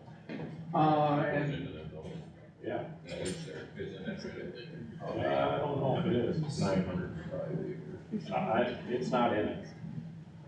So this does. It's gotta go farther west.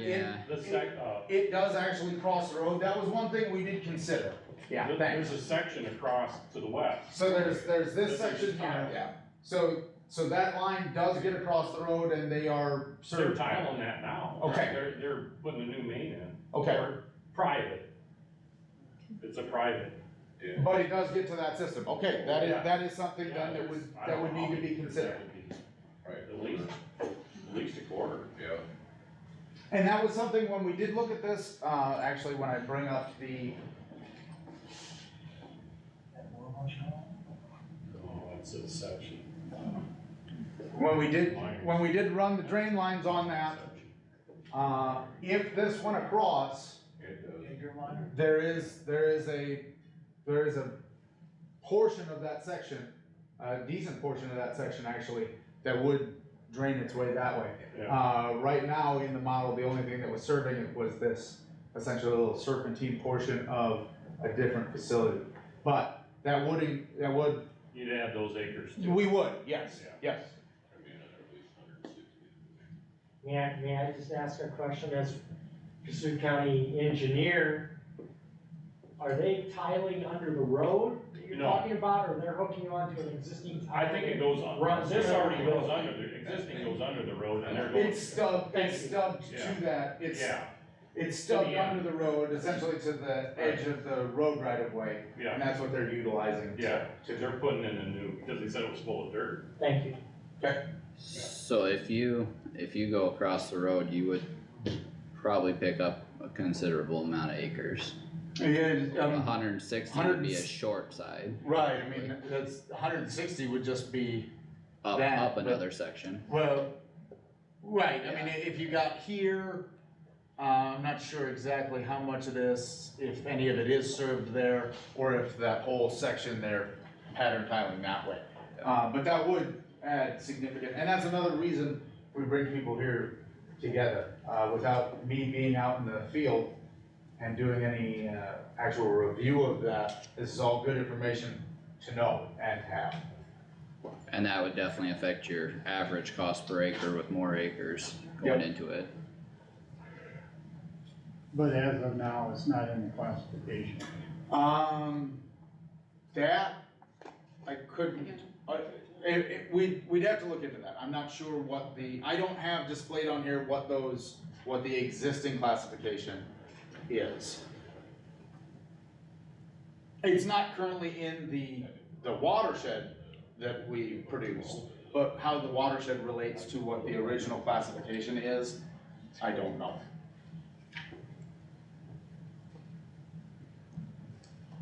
I could always add that and get that information to people for their consideration as well.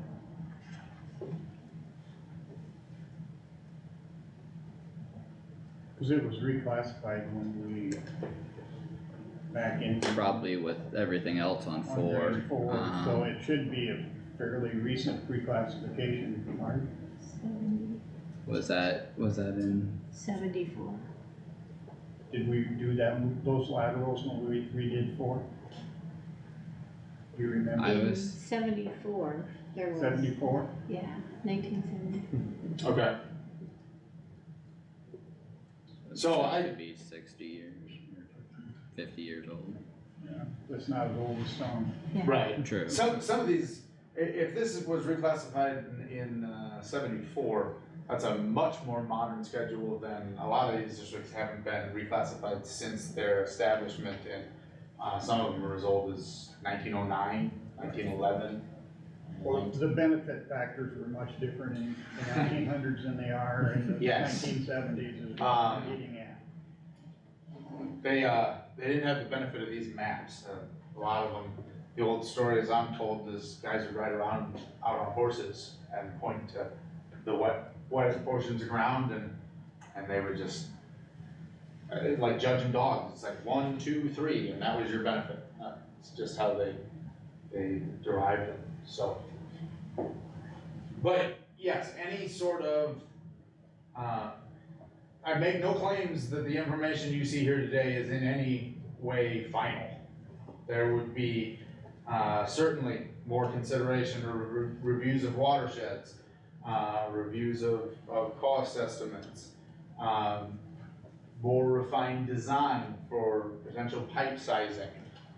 This is very conservative numbers, and we tried to err on the side of worst case as opposed to what could be stepped back to, so that this was the most abrasive.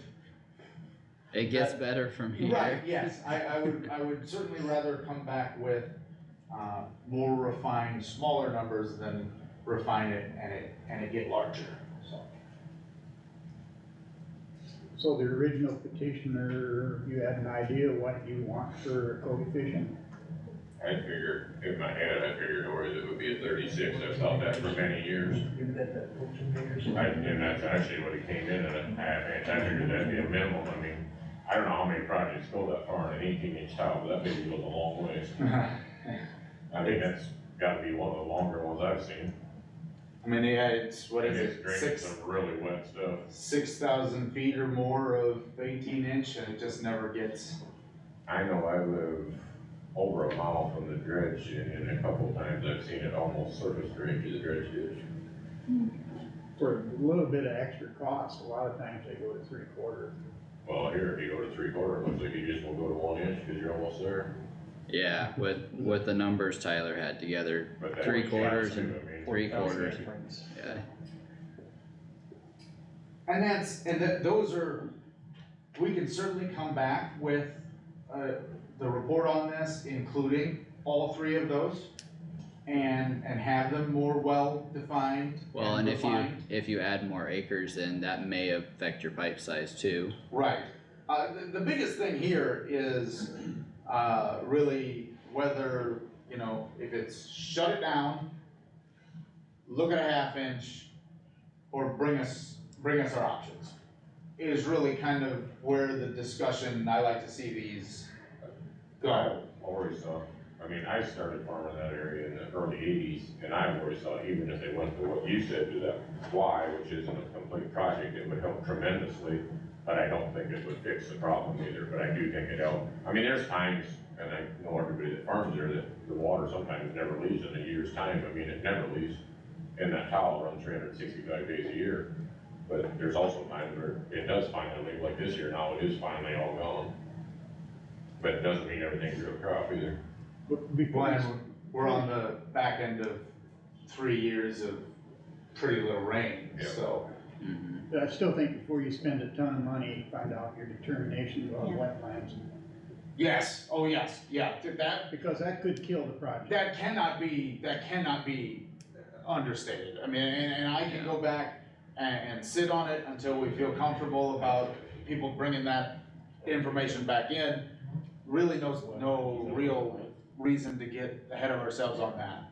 Does everybody know their determination on your wetlands? I don't have any, I know the Randy said he doesn't have any. No, none for me. She says she I don't don't have know any. about Do one. you? Yep. You got a few? Yep. Where the tile would run? No. Because yours would have been reclassified in recent years. Is there a lot of acres or is it small? Small. Okay, well, that's majority of where the tile runs with the people that have And I- spoken here. No, the one that I ran across the road from me doesn't have any wetlands in it. Yeah, I don't know what it will, but it doesn't, I don't know, I doubt that other farms are town right now does. No. Well, at least that's good news, actually. I mean, But you have went to the SS and do have documentation that it's not previous, that it is previous. prior converted. I mean, for a lot of old mines since in the early 80s, so there's never any of them, so they wouldn't have attached it since. And I mean, everybody can check. Yeah, I shouldn't have to, but the hell it is, you know, leave it up to these guys. I thought when they cleaned that bridge ditch and then they cleaned it again, and stuck a slice, you know, that hurts.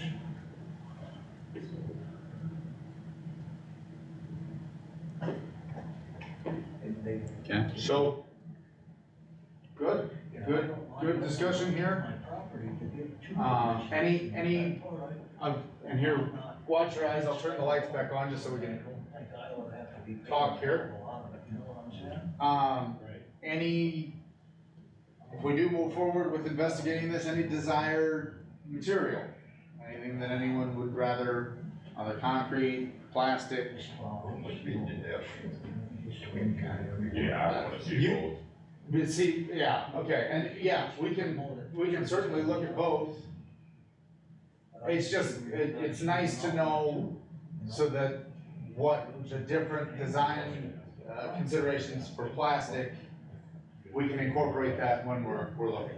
A lot of times, and actually the one we just saw, you see some lower plastic prices, and really you see the best concrete price you're ever gonna get too, because they know they're competing with one another. So, but it does just take a little bit more time for the consideration, and I like as much time as I can have.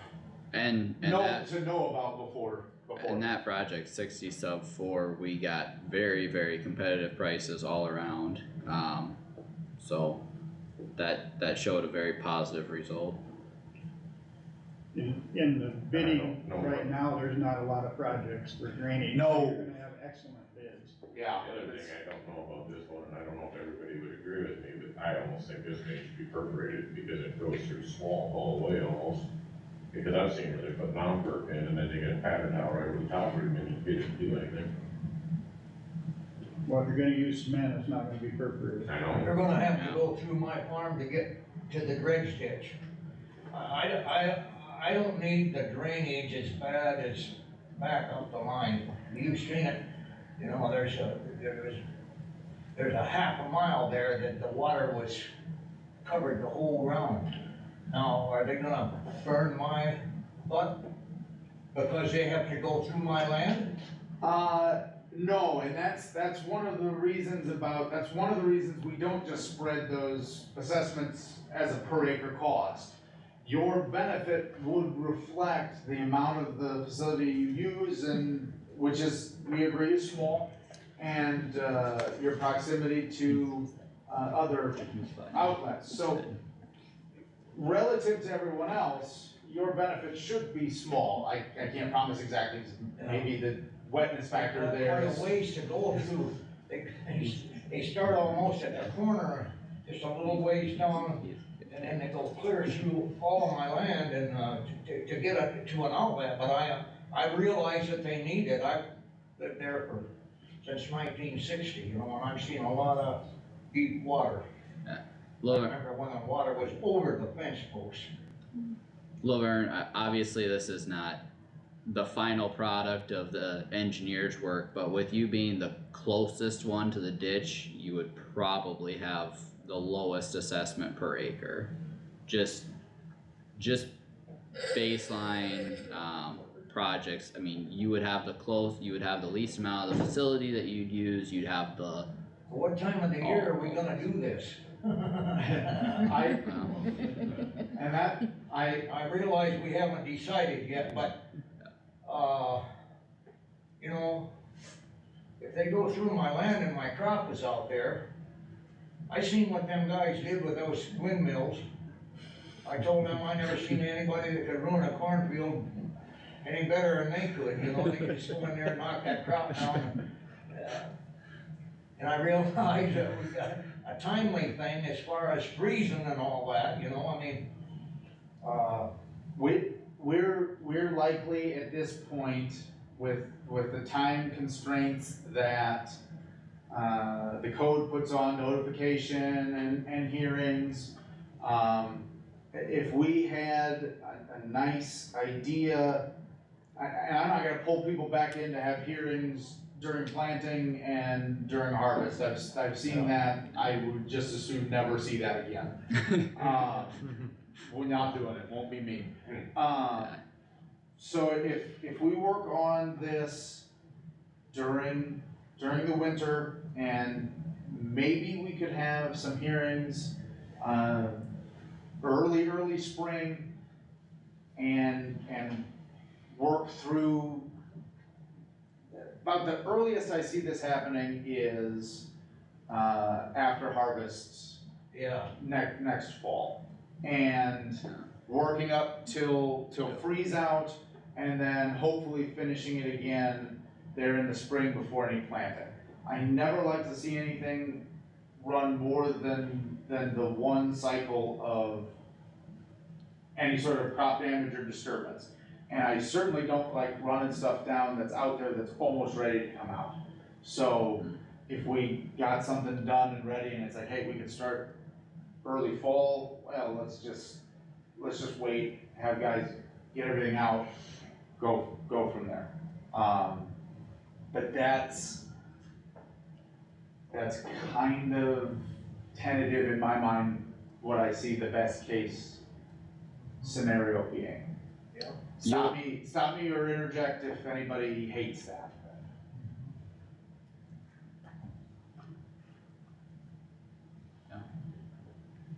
And you know, they got a little different way of farming than when I was young, you know, they strip farm now, they go in there and they put the fertilizer in a path and all this, and so that needs to be done, you know, before everything freezes up too. Yeah, everybody cooperates. There's a fair amount of coordination and cooperation that goes into these. The good news is that almost every bid we've seen recently from contractors is, especially the low ones, the ones that end up going with, it's local guys, it's guys that do some farming on the side too. Not a lot of people are ignorant of how all of this works. Yeah. And you talk sometimes about those utilities, they're big outfits from ranching states or out of state. They've got no consideration for agriculture or for how the landowners feel or make out in some of this. So that has not been. Will we go through the government for money and stuff, how we're gonna pay for it and all this? That is a good point. Another thing that I hadn't touched on is that drainage district projects, they have, because the money isn't there in the district accounts, they don't hold balances. The work is, essentially, it's paid for with stamped warrants. So those are, they look like checks, but they aren't. They're worth the money that's on their face, but they carry with them interest for the landowners that choose to defer their payments and pay out over, the code says it can be no fewer than 10 and no more than 20 years on the, essentially the deferral of those payments. So, those warrants carry with them, they get set, the board sets what the interest rates on the warrants would be. Those interest rates probably look pretty good compared to what. We're at 5% now. 5%, okay. Compared to what, there for years, 5% was pretty steep, and you could go get the money financed somewhere else for less than that. I'm not an accountant or financial advisor. Landowners would have to do what's best for them, but that is an option afforded to you, is for the deferral of that. And typically on something of this size, the trustees have set a 20-year deferral. But we're gonna have to look at the 5% because I don't know if we'll get banks to. That is, I've heard some rumblings of that, is that. We can't guarantee 5%. Right, yeah, that's what they are right now, but with interest rates at banks being what they are, it wouldn't surprise me if that's revisited, because us as the engineer, the contractors, any sort of legal advice are paid with those warrants.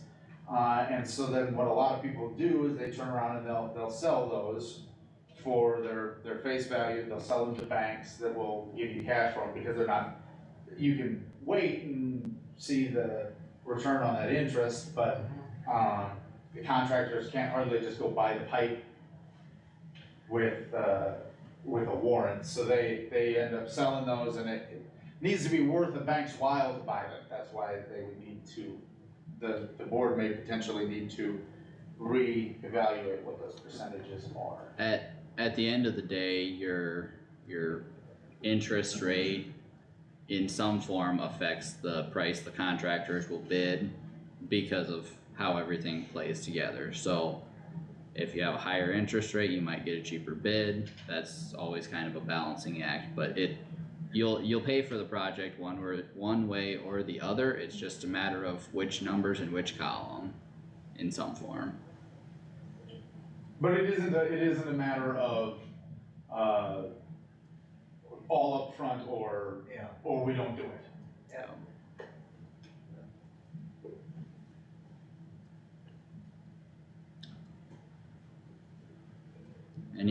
Any thoughts, comments, feedback from anyone besides the discussion we've had?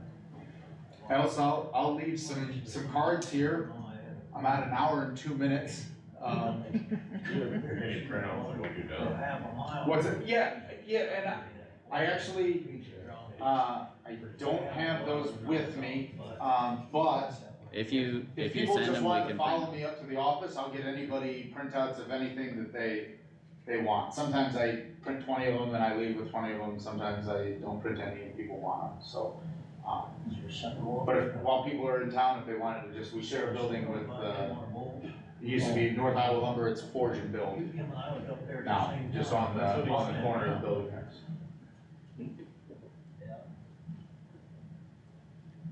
Do we have any, no way?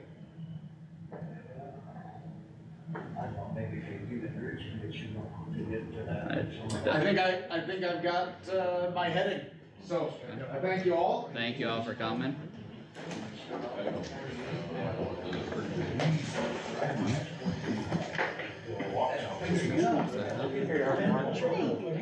You're welcome.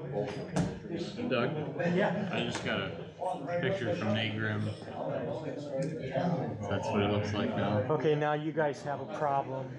It's the Board of Supervisors because there's an obstruction in a right, road right, or Still obstruction rock in the wall. water. Yeah, So if So you then want, what- if you want it removed, there are, okay, I tried to explain to him that by just getting it off of the road, it's not gonna necessarily cure the problem. sure. You guys need to choose that, Okay. because there's He laws. wondered what the obstruction rules were, or laws were, that he had to follow, and I said I was gonna ask today.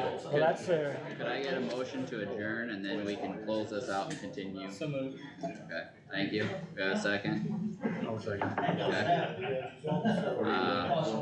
All those in favor say aye. Motion carries unanimously. Thank you. I can get you some information, Okay. but